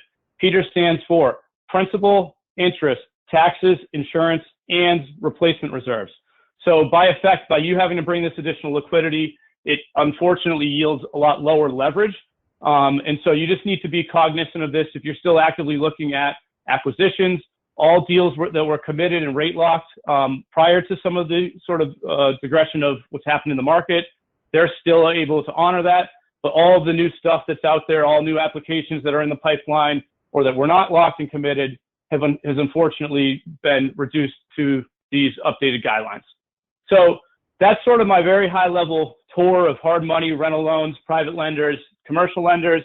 My advice to you before I open up to Q&A is, first, stay safe, stay healthy, stay conservative. It's important to pencil your deals out no matter what asset class in a conservative manner, from what your acquisition basis is to what your after repair or after your completed business plan is. At the same time, you have to be conservative in what you're expecting other lenders to give you. You can't expect the same that you got, a number of weeks ago. Unfortunately, things have changed. And then my last piece of advice, please, I encourage you to get to know the lenders that you work with. Understand how they're structured. Make sure you not only know them, but you know what you can get by getting pre-qualified or qualified, and find out, get a sense of how much they're going to be able to stick to their commitments or their LOIs, or if they show you some signs of uncertainty, maybe you don't want to put all your eggs in that basket. And I will say, definitely this is the time to make sure you have a number of capital partners out there available. And I will say yet again that DLP Direct Lending Partners here to fund fix and flip, single family new construction, and multifamily bridge. So that's what I have prepped. I think I do have at least a couple minutes here for some Q&A and want to open up the floor to questions. All right, Nathan, thank you so much. This is Eddie. I'll go ahead and ask the questions for you because I see a couple of really good ones here. The first question I see is Mikloth asks, we have a pending transaction and we're wondering whether it is possible to request forbearance for a new loan before we closing end of April. Any thoughts on that? Yeah, it's a good question. It's definitely a tough question because specifically need to know a little bit more about the type of product and certainly the lender. But I would be inclined to say that it is probably not prudent to ask for forbearance before you obtain a loan, because most lenders are going to really give a reaction of not anything of kind manners. So if you're looking to buy an asset that you're going to need a forbearance on, unfortunately, my advice is now is your time to sort of really think through your business plan and the assets that you're looking to acquire. Certainly, I would encourage you to be open with your lender, but unfortunately, I don't think that they're going to look at that in a very positive light. And then again, depending on the type of product and the type of lender that they are, they absolutely might not be able to fund it at all, because if it is something that's traded on the secondary market, most institutional buyers are not going to allow a loan where the first payment is there's a forbearance, or a first payment, unfortunately, no payment. So my inclination is that unfortunately that's probably not an available option out there. Yeah, very good. Good answer. Also, another question here. It says, I'm sure this will be touched on. However, where are we in the industry of offering the short-time SBA loans within our industry? And I think Gina is speaking specifically to the the private lending industry. Have you seen anyone, in our space shifting towards offering or helping with these SBA loans? Nathan? Yeah, another great question. And I can say from what I've seen in the many a conversation I've had with my peers is I have not seen much of a transition to people being able to offer this, mainly because, to my understanding, you have to be an approved SBA lender. And so most people in a lot of the realms that lend to real estate investors, that's sort of just not their cup of tea and in their lane. So I would like to think there's probably not as many, although if you're working and obtain financing from a traditional bank, those would be the ones that would be the caveat that absolutely would be looking to issue and offer SBA loan. Yeah, very good. Real estate investor funding. Yep. So yeah, and just chiming in there, Gina. For a lot of the businesses I have, the best place to go right now is just to your local community bank. A lot of the community banks already have an SBA loan officer ready and waiting. And if you have a relationship with your local credit union or local community bank, that's where you're going to find someone there. And obviously they may not be in the office right now or at the bank. You may have to call in and, request or look on their website and see who that SBA officer is. But like Nathan's saying, a lot of that's going to be facilitated through the smaller community, regional community banks, as well as credit unions that are already tied into the SBA community, either state or federal programs. Nathan, one question I have for you. So, obviously, a lot of and you spoke to all the different, opportunities and how the marketplace is going to be affected. But do you see short-term fix and flip loans being the fastest to come back to the marketplace, or what do you think is going to be the greatest opportunity? So, you talked about how you feel like the deals are going to be, more easily accessible than maybe they were, but capital is going to be harder to come by. What strain of capital, what vein should they be looking in? Do you think that short-term fix and flip will come back quickest? Do you think it'll be, the capital markets that'll come back quickest? Is there any certain type of lending that you think will rebound quicker than another? Yeah, it's good. Another great question. My first knee-jerk response is to say and specify, it depends on what you sort of want to categorize and come back. If it's off the shelf and back on the shelf is a little bit different than which products might get back to the levels that were lent at, a month or two ago. My first reaction is to think that a lot of the lending institutions and lending sectors that are supported by the government are going to come back very quickly. I mean, I didn't touch on anything in the residential lending realm, but that is certainly, those products are still very prevalent, and there's not a ton of changes right now in that regards. You've also seen your Fannie Freddie and the commercial side come back, because of government backing, their government-sponsored entities.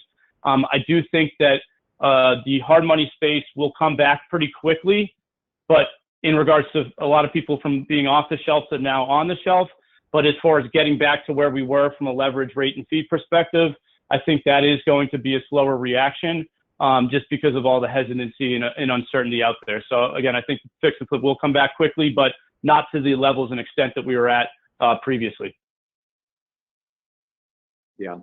One more question for you, Nathan. I don't see, and again, if you have questions, make sure you go over to the question bar and write them in there. And we're trying to do our best to get to all of them and point them in the right direction. But, Nathan, you've got obviously a window of opportunity coming up for these real estate investors, as well as probably private lenders.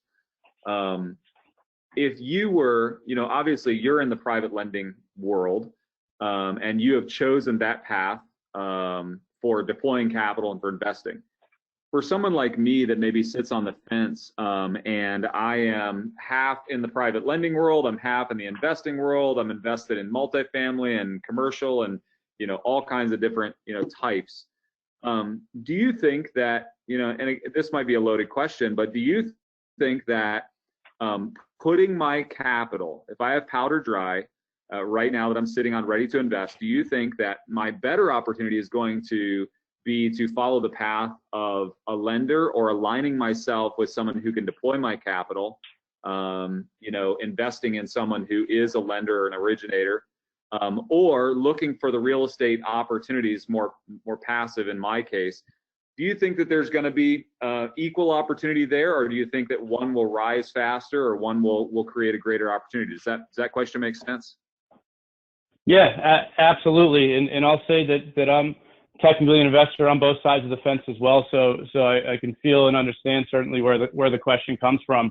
What I would say is I honestly, and this is not biased because I'm representing and we are a private lender, that the lending side is probably going to be a little bit easier way to deploy capital and ensure returns. We run a wide variety of sort of business focuses in investment strategies in real estate, and we are doubling, tripling down on the lending end because it is a more secure position to be in a credit position rather than an equity GP position. So from a risk mitigation standpoint, I think it's there. Plus, I think, unfortunately, there's a lot of lenders that aren't going to be able to come back online, unfortunately, and I think that there's going to continue to be a very large demand for lending institutions that can reliably deploy the capital. And that's where I think that, with the tightening in credit policy in all lenders, you're going to be mitigated against that, as well as you're having a credit position versus a true equity position, which could feel big effects from the market if it continues to turn for the worse. And then I think the yields are already going up in the lending end. So to me, I am going to stand with the lending aspect is probably something that's going to surpass a little bit the equity in investor side of the business in investing. That's awesome. Thank you so much, Nathan, for your time today. Appreciate it.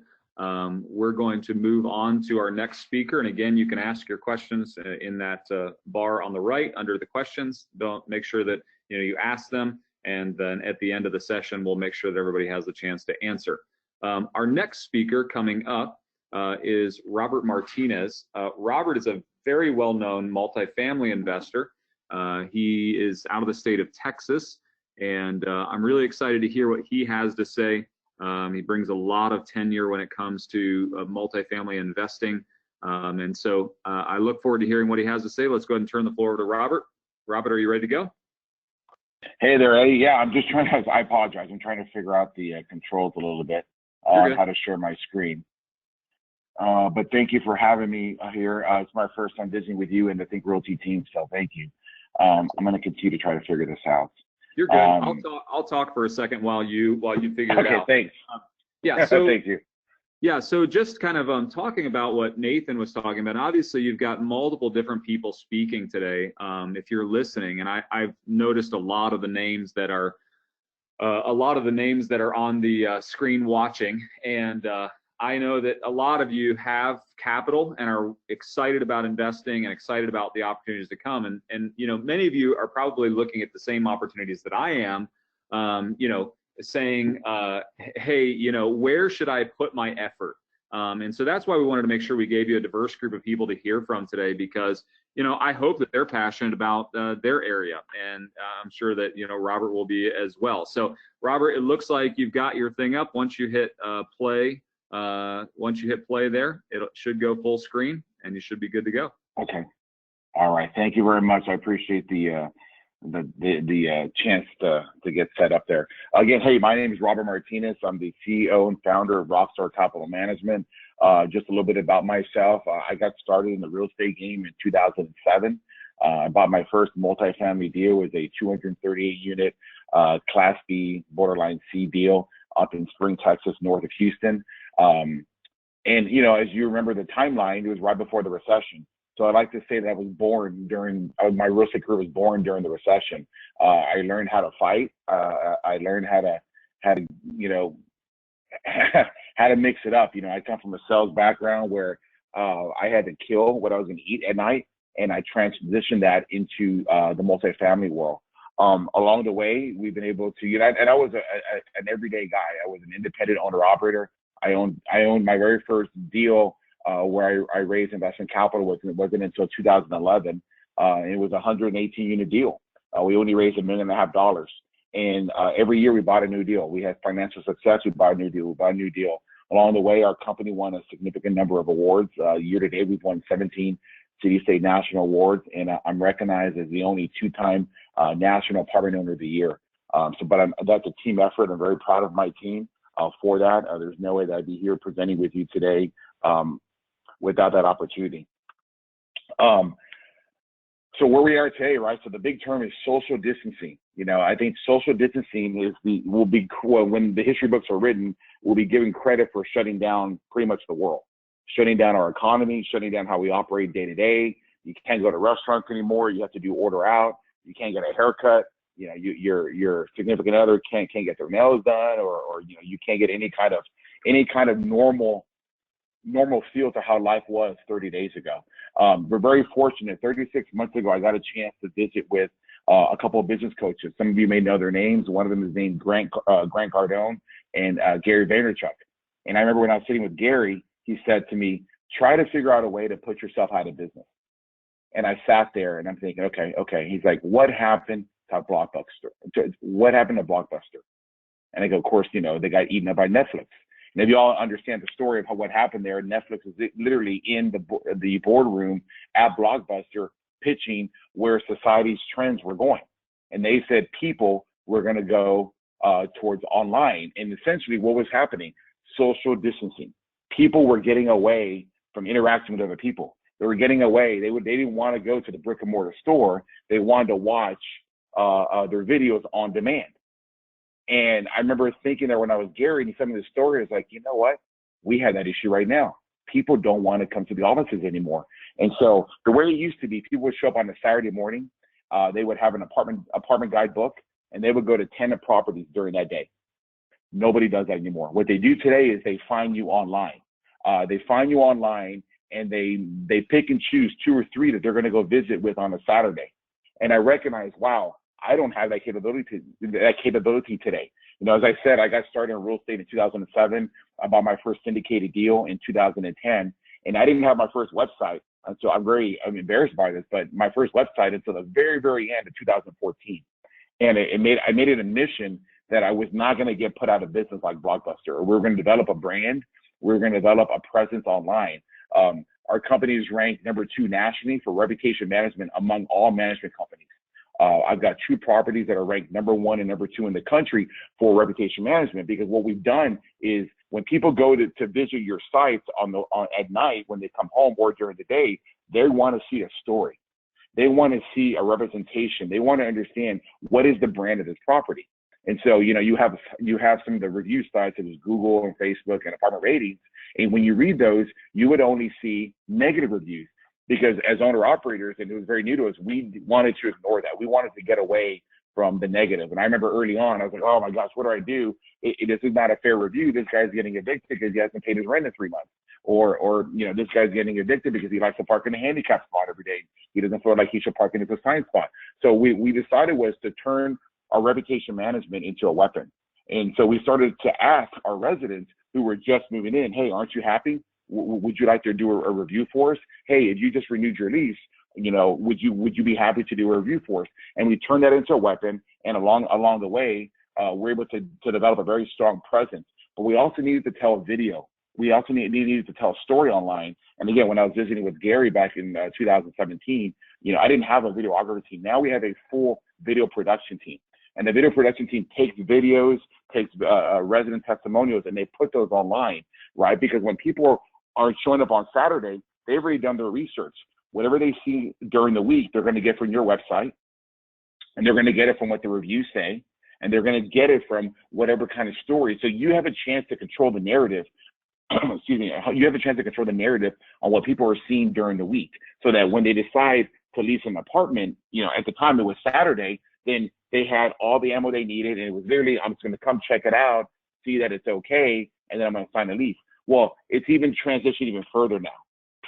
We have a tremendous amount of activity. I would say about 15% of our leases up until the coronavirus was coming from online, from people out of state, out of city, who've never visited our apartment complexes. And I'm very excited that 36 months ago, we made a decision that we had weakness, and you know, we needed to fix that aspect of our business. So we went online. We created virtual tours. Let me see if I can show you. Eddie, bear with me. Hopefully I can get, where is it? It's very hard to put a virtual tour on a presentation, if you understand what I mean.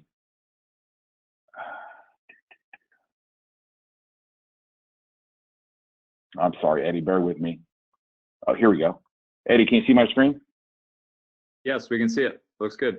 Okay, wonderful. Okay, so we've redesigned all of our websites to now include a virtual tour capability. And you know what people are trying to do right now, there's so many people that don't have virtual tour capability, right? But you can't get this overnight. This takes a period of time. It takes an investment. It takes a large team. 36 months ago, I didn't have a marketing director.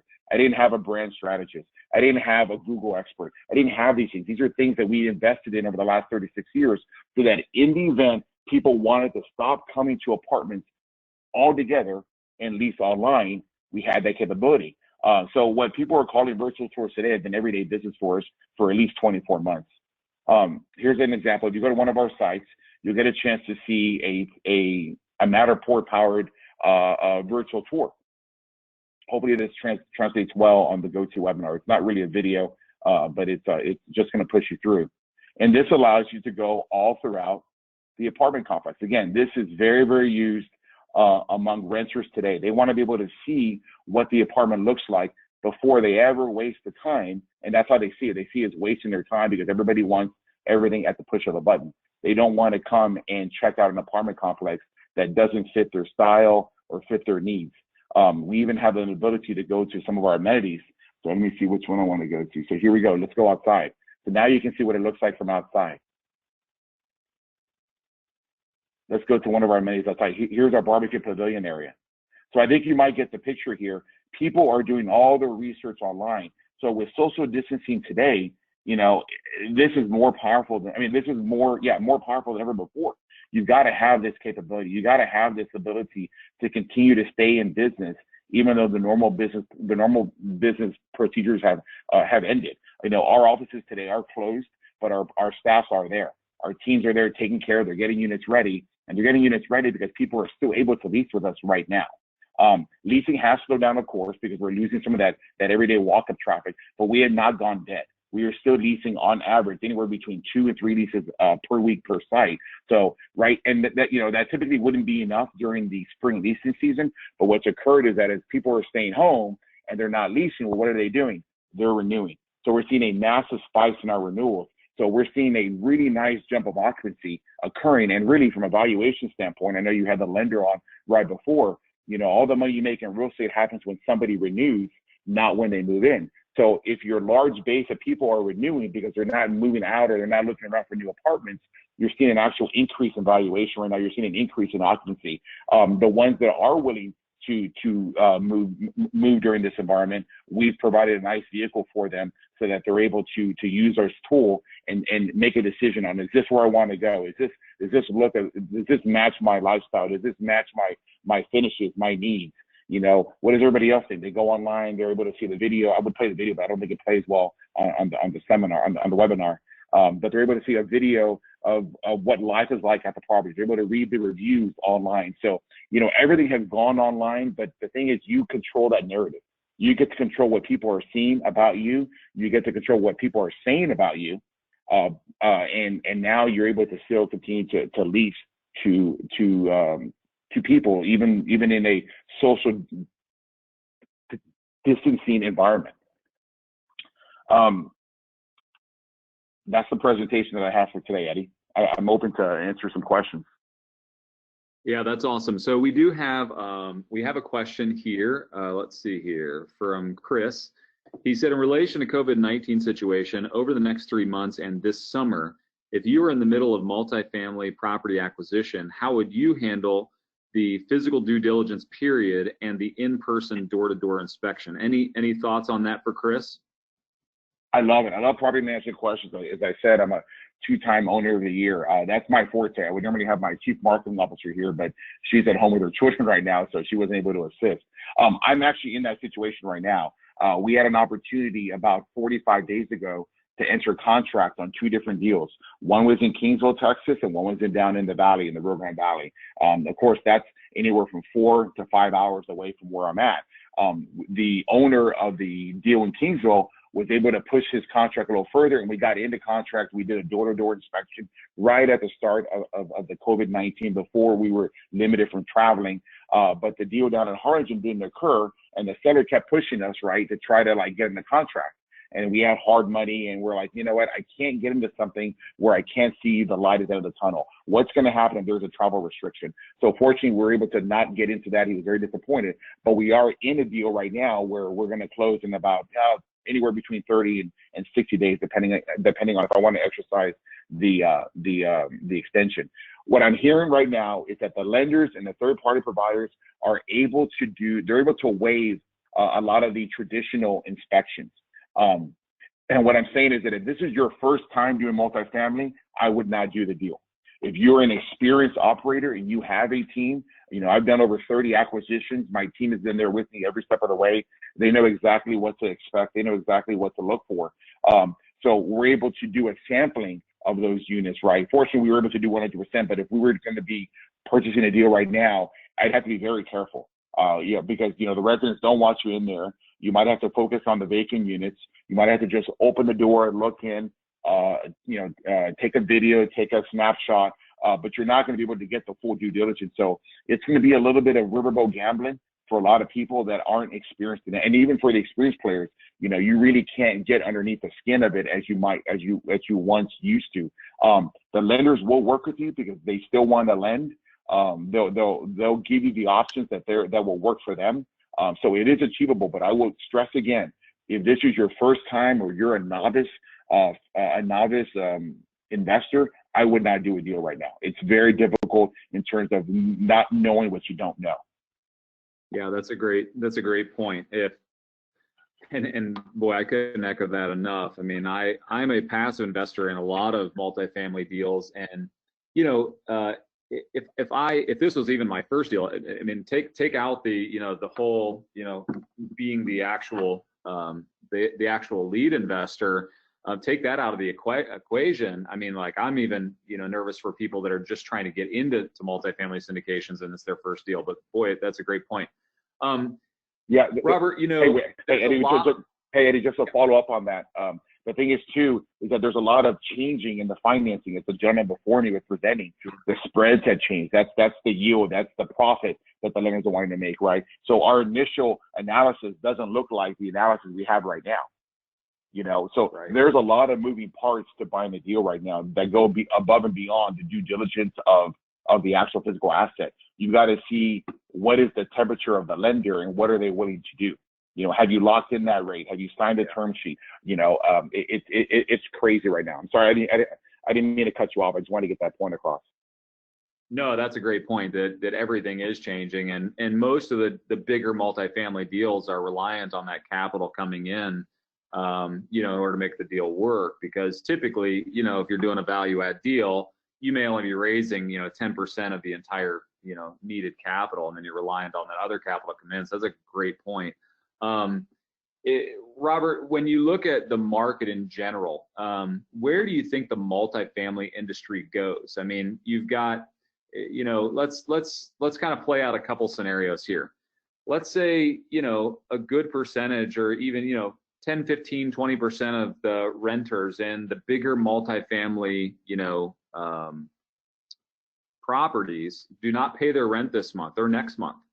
How many big operators do you think are operating on such thin margins that it puts those deals in jeopardy, and it'll put some of those deals back in the marketplace? What are your thoughts on just the general marketplace and multifamily as a whole? Absolutely, that's a great question. I think you're going to see some issues down the line for sure. Nobody was prepared for anything like this. Nobody. So what this virus is doing is testing everybody's liquidity, and it's testing their solvency. You always hear the expression, right? Somebody's true net worth is how many months they can survive without income coming in. We're going to find out in the multifamily world, because in any of the real estate classes that I've ever attended, it was always 2 or 3 months of reserves is what you need. We have 6 months reserves in our portfolio for most of our sites, but it was almost by luck. As you know, Eddie, here in the tax man has been crazy here in Houston, Texas. And so they've been on a mission to try to get their money the last 24 to 36 months. And so over the last 12 to 24 months, we've reduced some of our distributions to add more money for a rainy day, right? To counteract in case we see an 80% valuation jump, and we weren't able to fight it, we would have that extra money in there. So we're very flush with cash right now. We never expected though that flush with cash would be to fight off, economy shutting down virus. We never thought that would be a possibility. I think you're going to see a lot of companies take the forbearance option, which in my opinion is a poison pill. Because if anybody who hasn't done the research yet, the forbearance option, if you take that option, you're not going to be allowed to do evictions for 3 months. All right. So in reality, they're already telling us right now that you can't do it for 3 months. So now you're looking at 6 months if you take that forbearance option. Plus the money is still due within a 12-month cycle. So it's not like they're like forgetting the payment and adding it to the back of the loan, like they might with a car loan or with something. They're actually making you still pay. So you're kicking the can down the road. I don't think operators were prepared for a total loss of rental income. What we've done in our company is that we've tried to educate our renters as much as possible. We've actually physically called them over the last 7 days and said, hey, have you suffered from a job slowdown, a layoff or furlough? Here are some avenues, here are some resources, some companies that are hiring, so you can go and apply, or you can get aid. Oh, by the way, will you be having trouble paying your rent on the first?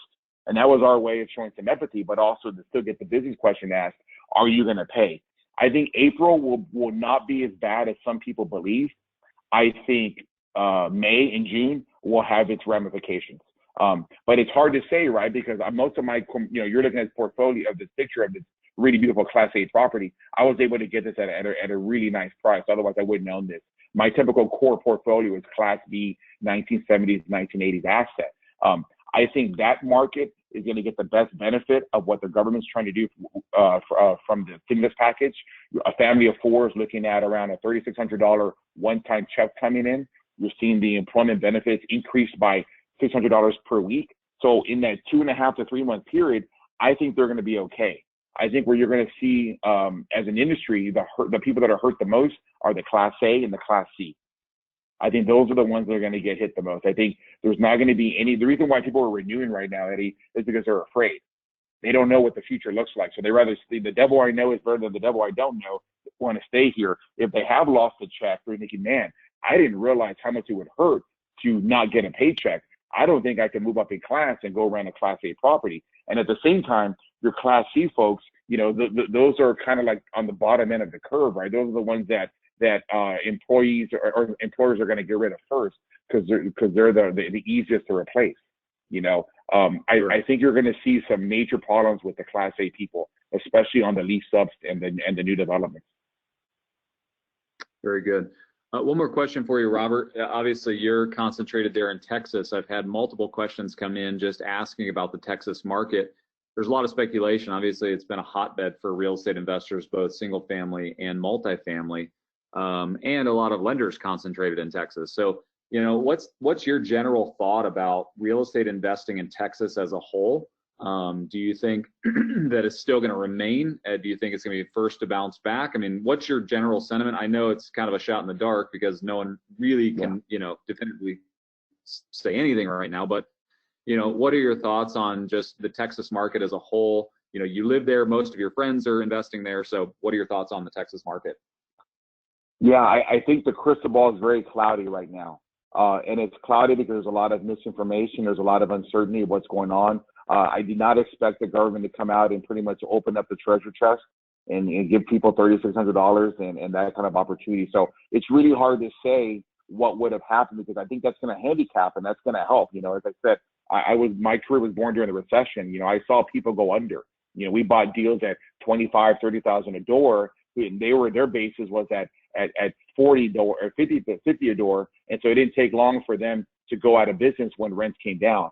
I think over the last I have not bought in Houston, Texas in the last 24 months, and that's where I'm based out of.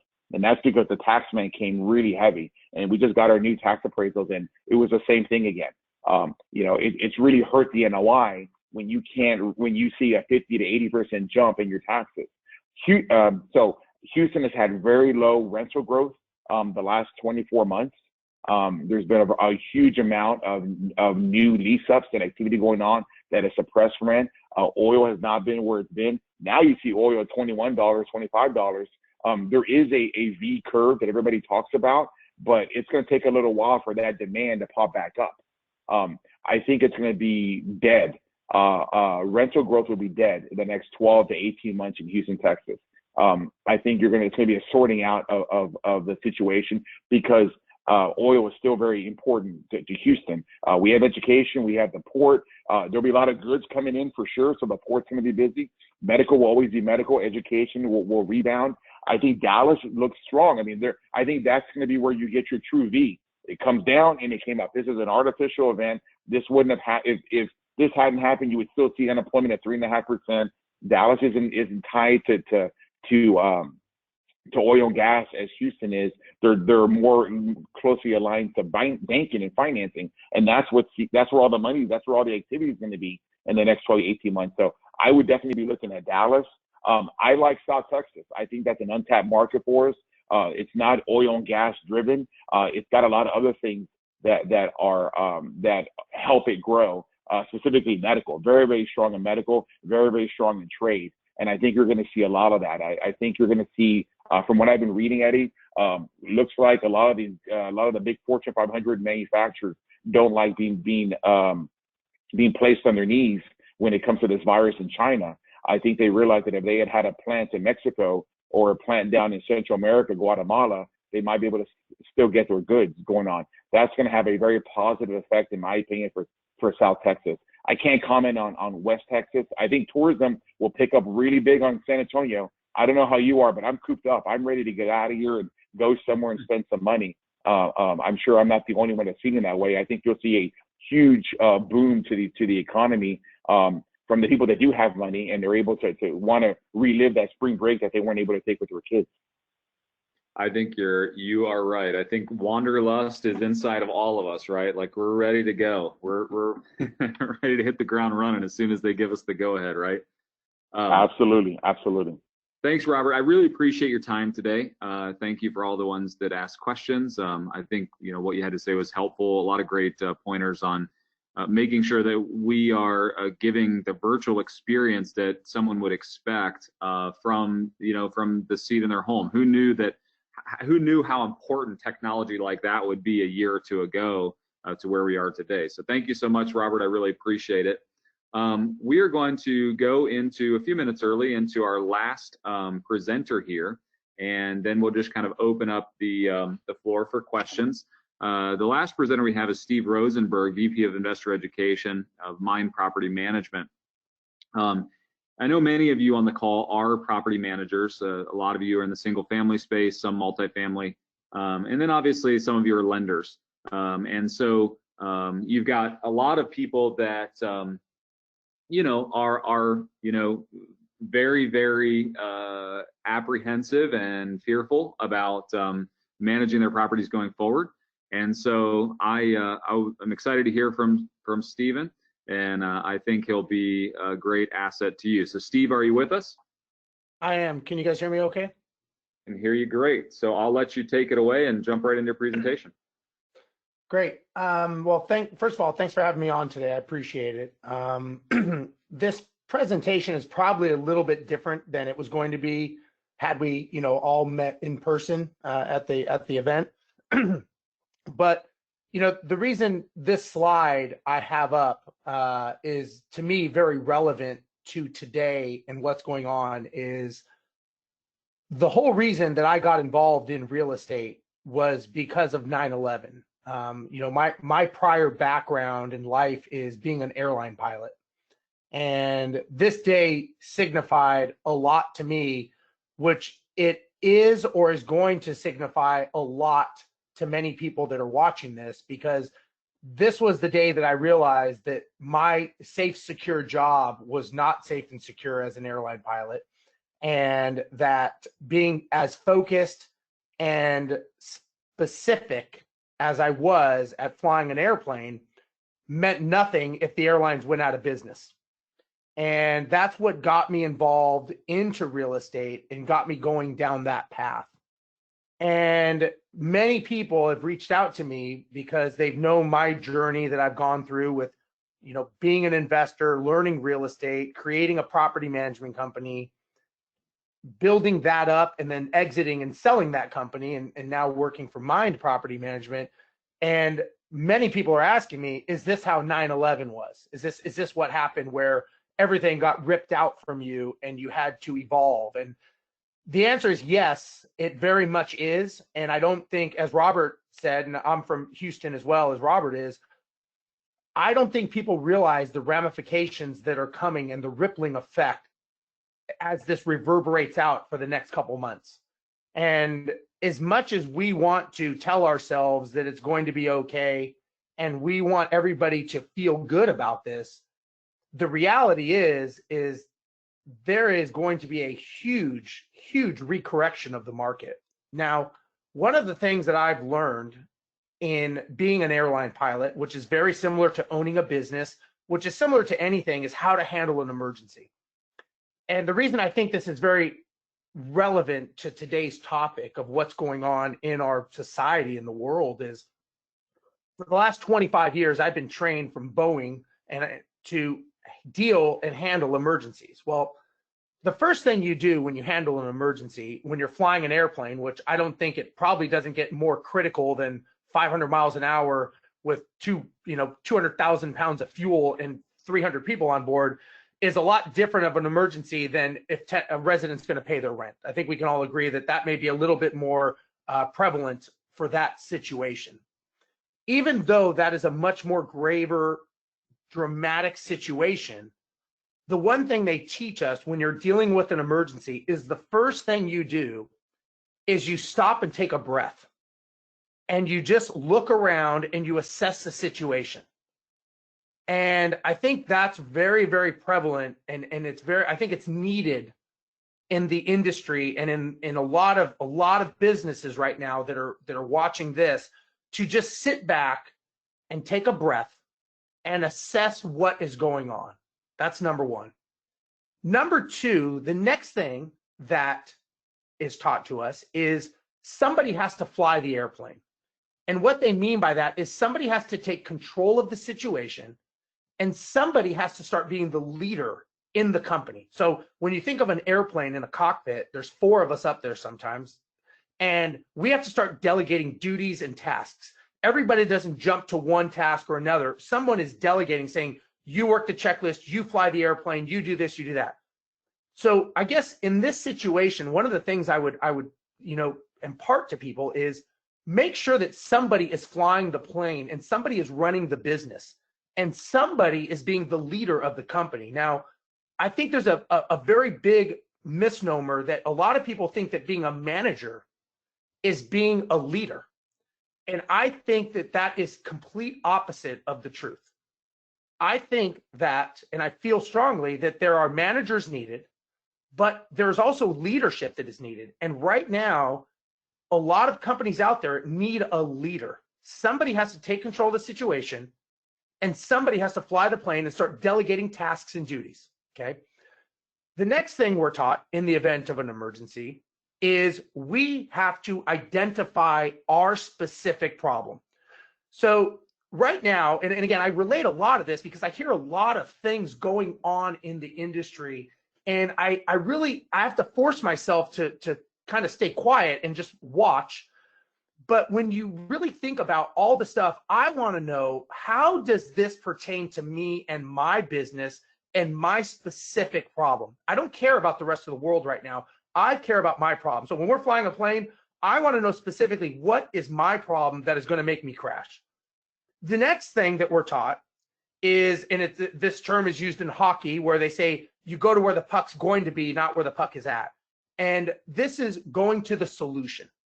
So the problem happened, and there's nothing any of us can do about the problem. It's like hitting a bump in the road in your car. That is in the rear view mirror, and you can't drive your car in the rear view. You drive your car through the windshield. And what happens is we're driving through the rear view right now, and nobody is driving the car. Nobody's going to the solution. Everyone is focused and talking about the problem and all these what ifs. But these what ifs really don't matter. specifically for our specific situation, for my own company or my personal situation, and I've got to work towards the solution and come up with a remedy. And the last thing you have to do is you have to over communicate with everybody involved. Every single person needs to know what is going on in the company, whether it's with residents, like Richard, he owns, several thousand properties. It's vital that people are communicated and talked to, whether it's social media, online, forward-facing information, emails, skyscraper, I don't care how you do it, but over communication with the team is really, really vital right now. And I just, I made, as you can tell, this is a very fancy slide that I just made, but I just think it's important that, yes, the problem is the problem, but focusing on the problem is only going to make the problem worse, and it's going to manifest itself, as opposed to how to focus on the solution.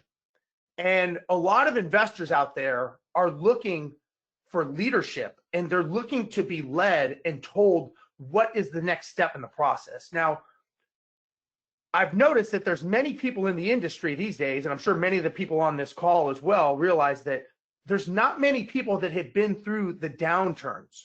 And, I started in 9/11. That was my, wake up moment. Then I went through SARS. Then I went through the 2008 recession. Then I went through Hurricane Ike, Hurricane Harvey. I went through oil bust, went through H1N1. So, and now this, right? If you really think about it, these are all cycles, right? And anyone that's been in this industry long enough, you can put another slap of paint on it and call it something different. It's really a cycle, and it's a correction. Now, we did not plan this.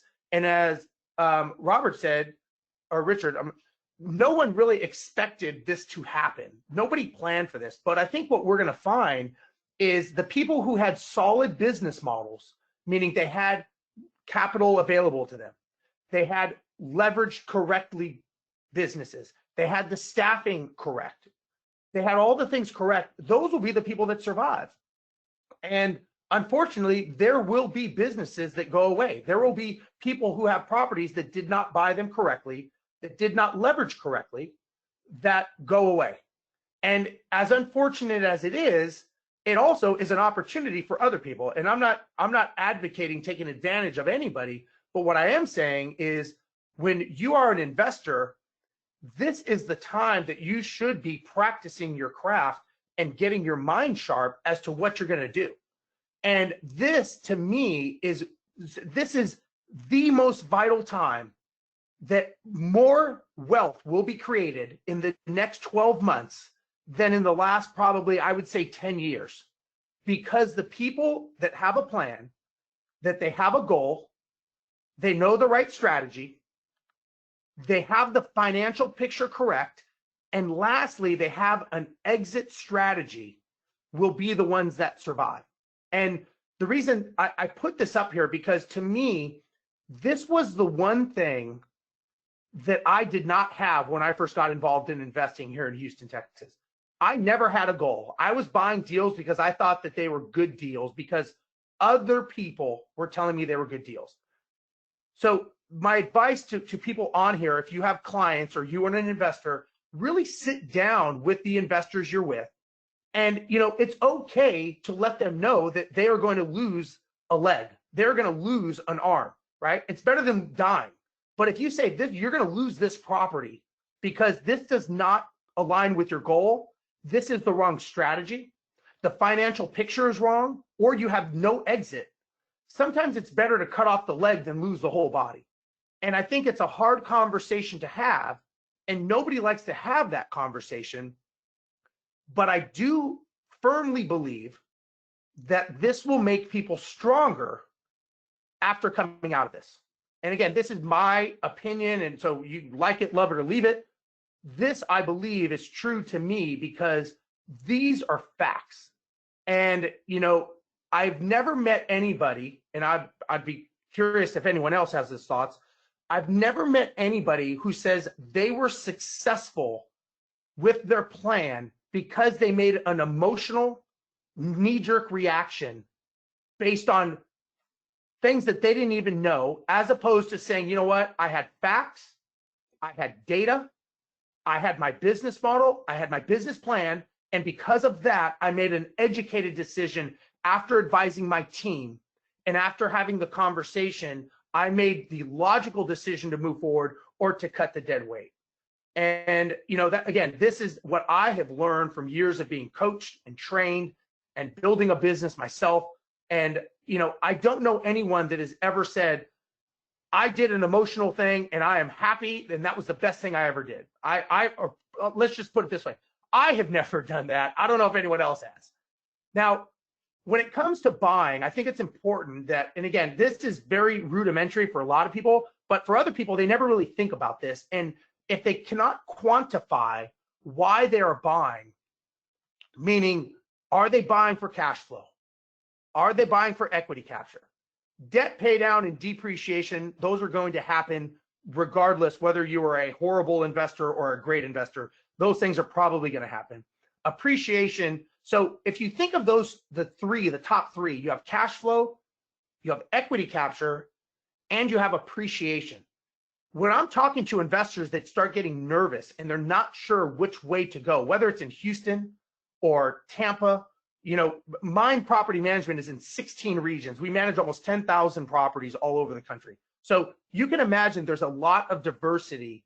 And I do a lot of speaking nationally as well as internationally to investors all over the world.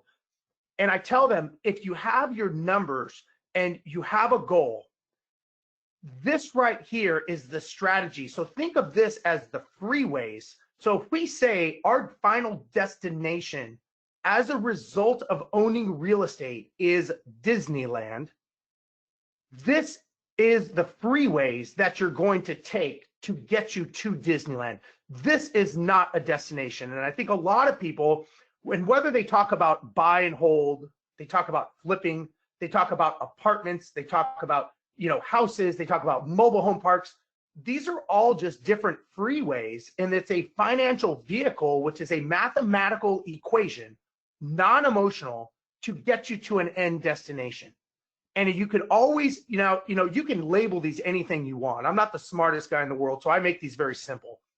You can label these anything you want, but if you put these in quantifiable facts and figures, you can always go back to these numbers and say, do I need to change my strategy because I need to change my goal? Or because maybe there's a problem, there's a big pothole and a traffic congestion up ahead, I need to change freeways. And so if you think you're going to Disneyland and all of a sudden now the world is imploding from certain perspective, I look at it as a great opportunity that's about to happen because I've got a lot of cash and I'm ready to start executing some strategies of my own. So we all have different ways of looking at it. We can look at the same disaster and go, wow, that's horrible. Other people can look at that and go, this could be a very good opportunity to change my life forever because of our education and because of our thought patterns. So if I look at this and say, you know what, maybe this is not a flipper's market or a wholesaler's market. Maybe this is a purchase a big mobile home park market or a, you know, single family, but these are the numbers that will identify with you. And, you know, one of the things I've learned is there's a huge difference between a landlord and an investor. The landlord wants to do everything themselves, right? They have the mindset that they think that they are the smartest person in the room and they want to do all of it on their own. The problem is the landlord, they have two major limitations. The first limitation is 24 hours in the day. They don't have any more and it's not leverageable. And the second limitation is their own knowledge. They may be knowledgeable up to 5 units, 50 units, 4,000 units, but at some point you have to bring someone else in. The investor has the team, just like all these people on this panel today have a team. And you say, you know what? I want to sit here and I want to buy this property. I don't want to leave my desk. I want to find the deal with a team. I want to close the deal with a team. I want to get a resident with a team, and I want the money deposited in my account every month with a team, and they never leave their desk. To me, that is the definition of an investor, and that is a scalable model. And I have never met one person, read one book that has said wealth is created by me and only me, and I did it all on my own. And I would be curious if anyone has read that book, because I would love to read it. I have never read it because I think everybody has a lot of talents and skill, but you're probably only good at a few things. And so I'm almost done here, and I'll take questions if anyone has any. But I think that you really need to understand, why are you doing this? Why are you in real estate, and what is your why? Because the how is easy. Nobody knew how we were going to go to the moon. They just realized we are going to the moon, and this is why. The how is the easy part. Everybody worries about the actual property. I think that is the smallest piece in the puzzle. I think understanding your why, understanding the mathematics, and understanding family dynamics and family alignment, and making sure everyone is heading in the right direction is much more important than the how. Because the how and the property itself, that's like the tactic. That's the car on the freeway to the destination. And you got to have the destination, then you got to make sure you have the freeway. Last thing you get is the car. I think the car is the last piece. And so I think, one of the things I've learned working at Mynd is that you've got to do something. And I think that what happens with a lot of investors is it's like crabs in a pot, and they pull each other down because everyone is afraid to make a move to look dumb. But the people that are truly successful, and I think the people that are going to be very successful because of this, are going to be the ones that venture out of their comfort zone, that maybe get punched in the face a couple times because they do things wrong. But I think those truly will be the ones that survive and succeed. And I know that, working at Mynd and doing what I've done with them and the growth ability, this is all about out of our comfort zone, right? I mean, building a company, not knowing it, 9/11, that's my story and what I've done. But I just think it's something that we all need to think about and understand, why are we even in this crazy market? Why are we doing this? And does it align with what we want for the future? So that's pretty much my tirade, I guess you could say. If anybody has questions, Eddie, if you got any questions, or anyone else, I kind of did this off the cuff, so it wasn't necessarily too planned, but it is what it is. Yeah, perfect, man. I think that was great. I think that, obviously you bring a lot of expertise with the amount of properties you're managing. And I think that, a lot of our guests out on the West Coast, can obviously take a lot of what you said, and I know you manage a lot of properties on the West Coast. But anyways, I've got a quick question for you. And I also, if Chris Ragland's on, I'll get maybe point some to him as well. But it says, I have a friend that owns about 200 single-family rentals, of which he receives $48,000 a month from Section 8. This money was still deposited into his account today. Will this make people want to take Section 8 more in the future? Any thoughts on that? Well, is he on the West Coast? Is he in California? Or? No, I believe he is. I believe Illinois. Okay. The reason I asked that is California recently has enacted in certain cities, and it will be statewide very soon, that you can no longer discriminate against Section 8. So very soon you are not going to have an option, and it's not going to be a point of difference for anybody, and it will become a national. They're going to make it a protected class, essentially, is what's going to happen. I think, Section 8 is fine if your business model supports it. And I think anything that you do, I don't care if they're picking up bottle caps. If you have a business model and a system, policies, procedures, and structure wrapped around any funnel, I think it's fine. I would not rely on one or the other. I would make sure that the business model is sound. And these are going to be tests to a business model as to whether or not it will survive. But to answer the Section 8, I think this is going to be a recorrection. I think within the next 6 months to a year, this is going to be rough, but eventually people need roofs over their heads. This isn't like one city has had a dip and everybody else is okay. The line has sunk for everybody, so nobody has a leg up on anyone else. I don't see a lot of movement in this industry because, first of all, you have a 3-month moratorium, right? That's number one. Number two, you have where once you kick someone out, right, after 3-4 months, and let's say you're in California or some other state that takes 3 years to get someone out, but let's say you do that, who are you going to get to replace them? You could very quickly take a situation and make it a lot worse. This is why I feel that if what I do and other people is, this is why you have to make sure that you are positioned correctly in your investment assets, and you have good liquidity, and you have the financial means to be able to sustain this type of loss. Now, nobody planned this, but this is a very good lesson for people, I think. Tom chimed back in and he said these properties are actually in Ohio. And I think, Tom, your point is, well, I have a lot of properties in Ohio, and it's not that I discriminate, like Steve, it's not that I'm discriminating against Section 8. A lot of times I'm some of my properties are outside of kind of Section 8 areas, or outside of what would traditionally be a Section 8 house. But it might increase your strategy knowing that maybe there's more safety there in receiving the rents. And I think that's kind of what Tom's point is. And I bet you that in certain areas of the country, it will make a difference. Steve, when you look at properties as a whole, Robert talked about in the multifamily space, he talked about how, they were preemptive, they jumped out there, they asked people questions like, has your, income been affected or anything like that? Anything that you guys are doing from a property management standpoint to kind of get ahead of the curve to see if you're going to experience losses, when you're going to experience losses, anything like that, or any ideas that you have to help people?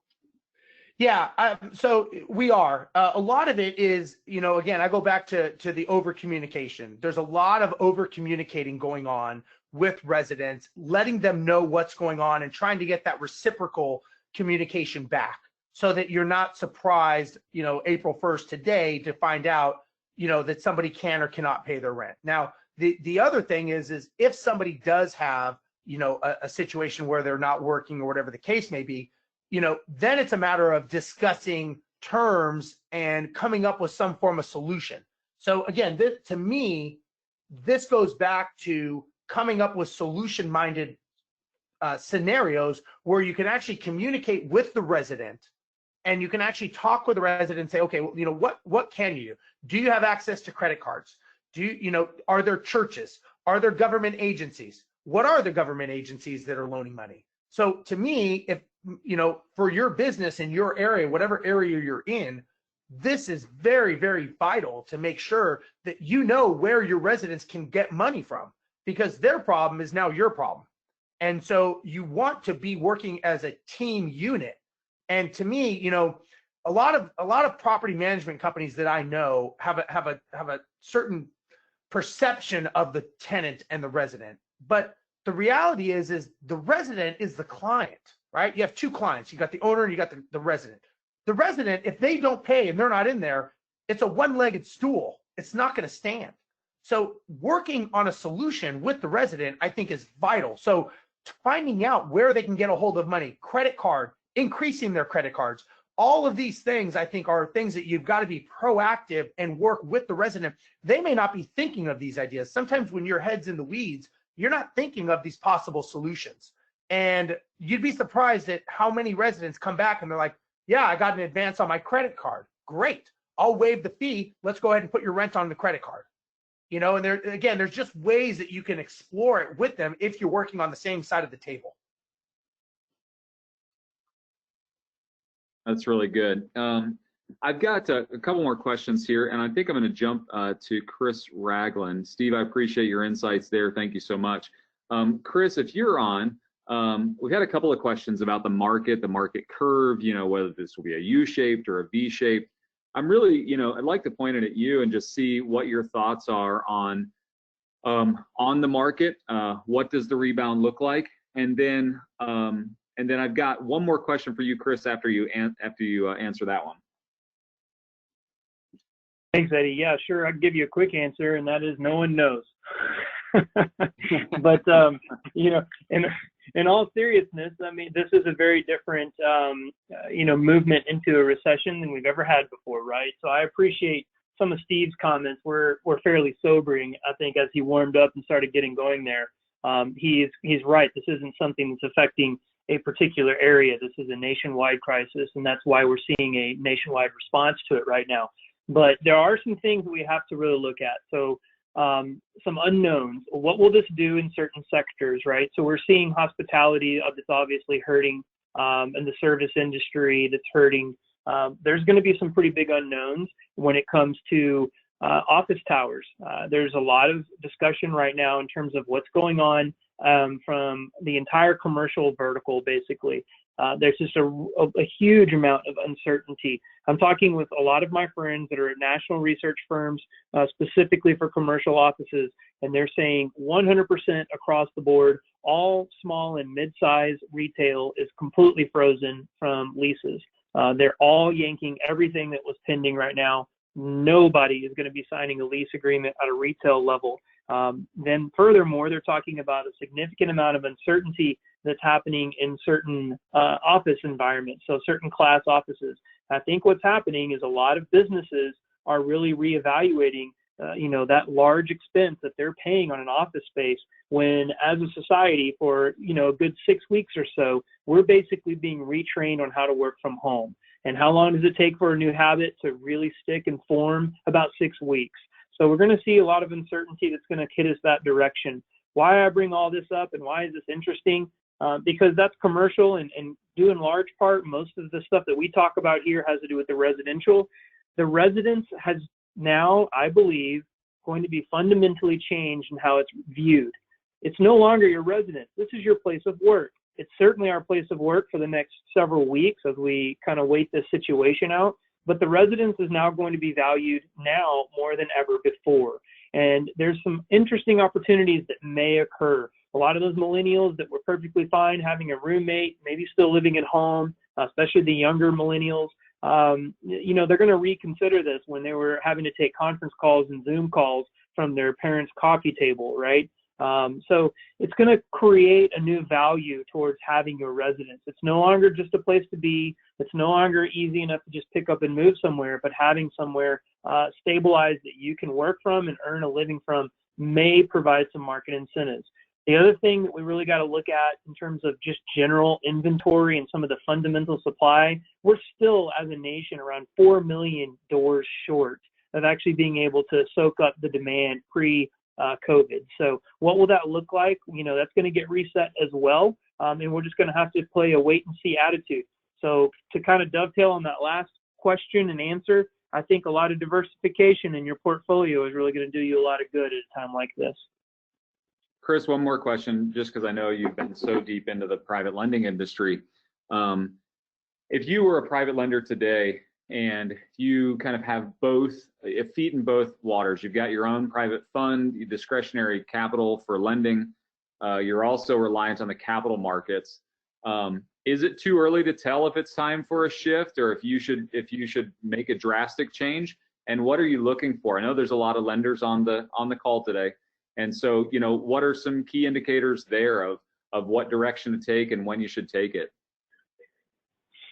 Well, fundamentally, and I think I've said this from the AAPL stages for a while now, I really believe in a strong diversity of capital. So if you're going to be a lender, I did not believe, I was strongly against putting your entire business model in a very, although efficient manner, and packaging and selling all of your loans.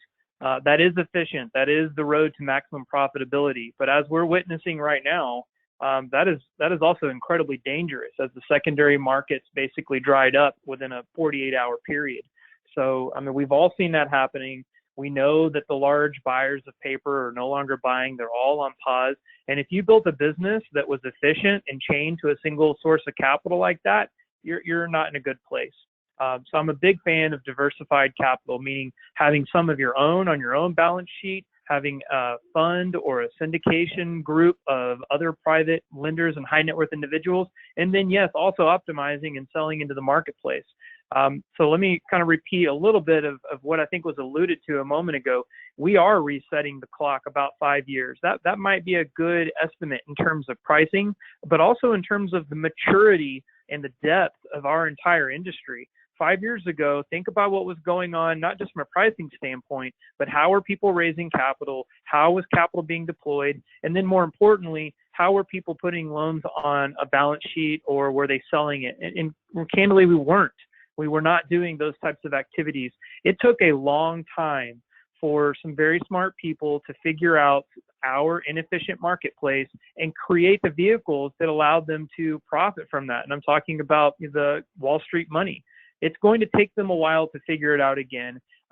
If I had to say kind of my wait and see attitude, if it doesn't restart in the next 3 months, it's going to be a long time before it comes back. But honestly, I do believe it will come back. I'm probably betting a little long here on I don't generally put out predictions. I'm kind of against that. But I really do think it will come back once the market settles back down. The fundamentals are still there. It's still an asset-based class. And to be honest with you, we all know what drives Wall Street behavior. And they're going to be in a world that's looking for yield very quickly again. And real estate and lending isn't going to go away. And it's a good place to go get that coupon. So I believe that'll come back. And maybe the most safe going forward, I mean, if you look at how Wall Street has been in such an upheaval, I mean, it might be Wall Street may come deeper into the real estate space just looking for yield, to your point. I'm going to open this up to anybody. So, Steve or Chris or anyone, if Robert, anybody else is still on there, you're more than welcome to answer this question. I've gotten the question, in recent days, what does this do to co-working? Co-working has had its hits, it's had its misses. A lot of people jumping into that space. Anecdotally, any thoughts on that? Either Steve or Chris. This is Chris. I can speak to that directly. Again, I'm actually involved in that space a little bit, and there's 2 spaces that I am watching that I got to see firsthand get crushed, and it was very surprising in the moment. But then when you really considered how those industries are set up, it wasn't surprising. And those were co-working spaces and short-term rentals. So first of all, co-working space, they are, before it was being mandated, co-working spaces from a social standpoint were already advocating social distancing and stay home. I am watching a lot of upstart co-working businesses just get decimated right now. They are watching all of their membership stuff get canceled. They're effectively asking for donations. They're watching and seeing how quickly that business model just got gutted. So you're going to see a significant shift in terms of how that works. It'll be interesting to see how the small players behave and what they do with their properties. Do they go back to a traditional leasing concept? Because ultimately, co-working isn't a great business. It's a good cash flow opportunity for a piece of real estate. But it'll also be interesting to see what the major market players like the WeWorks do. The second industry that I saw just get completely gutted overnight were short-term rentals.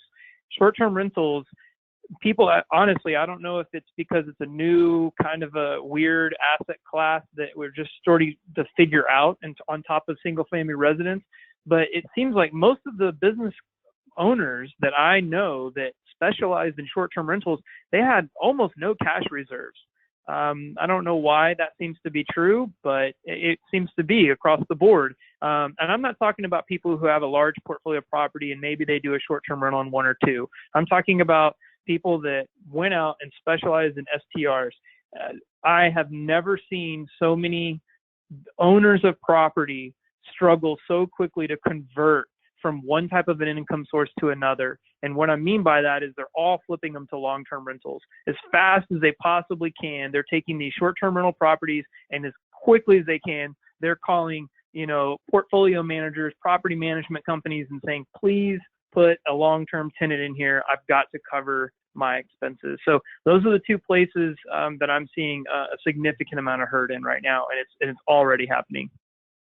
Yeah, and I can't speak on the first, but I can speak on the short-term rental. I've been having a lot of conversations as Chris had stated, with a lot of people who, it's like, it just shows that it was a fault. To me, some of these are showing that it's a faulty business model, and the market is correcting that model.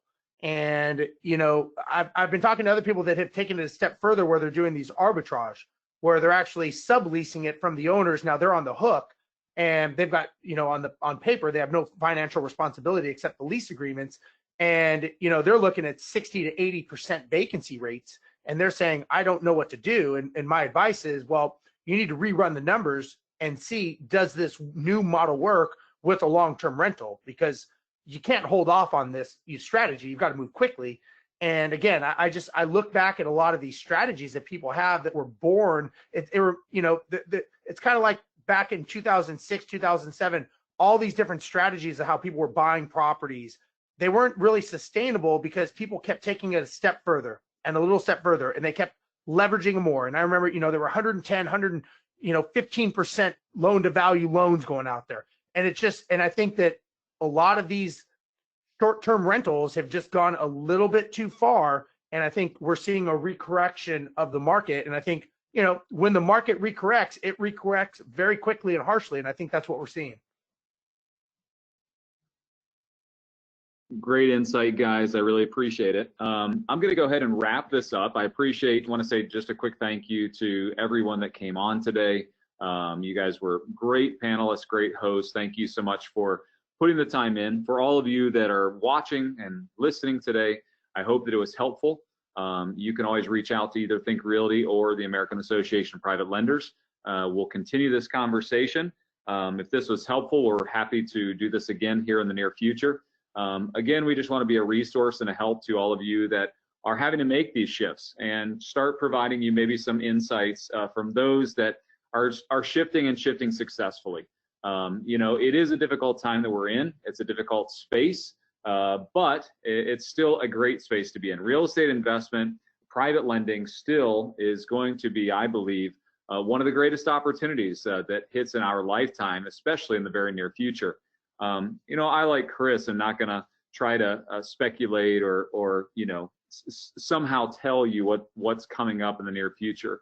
But I am optimistic, and I do believe that the opportunity, one of the greatest opportunities, may still be coming in our lifetime. I know that a lot of real estate investors, as I've talked to over the past year or two, said, boy, I wish I would have got in, back in 2008, 2009, 2010. This may be your opportunity. And the reason that most people didn't get in was because of fear or because of the lack of capital or knowledge. So hopefully many of you have learned from those last time periods, and you'll find your way into the market this time period in a very safe, strategic way.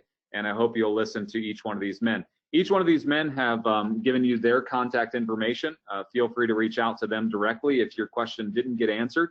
And I'm sure that they would be happy to talk with you and continue to share their experience.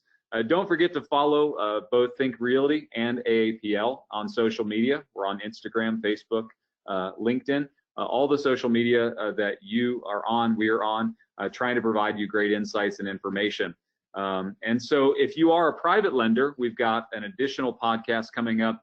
A webinar coming up this coming Monday. And you can follow on social media to be a part of that. We want all private lenders and brokers and anyone engaging in private lending practices to be a part of that, because we're going to try to help each other out. We want to be a community of help to each other, and I hope that all of you will join that on Monday. Thank you guys so much for listening and viewing. I hope that it was helpful to you. Please feel free to share. We'll put this out on both AAPL and Think Realty. Feel free to share this with people that you believe will benefit from this. Thank you so much. Have a great day.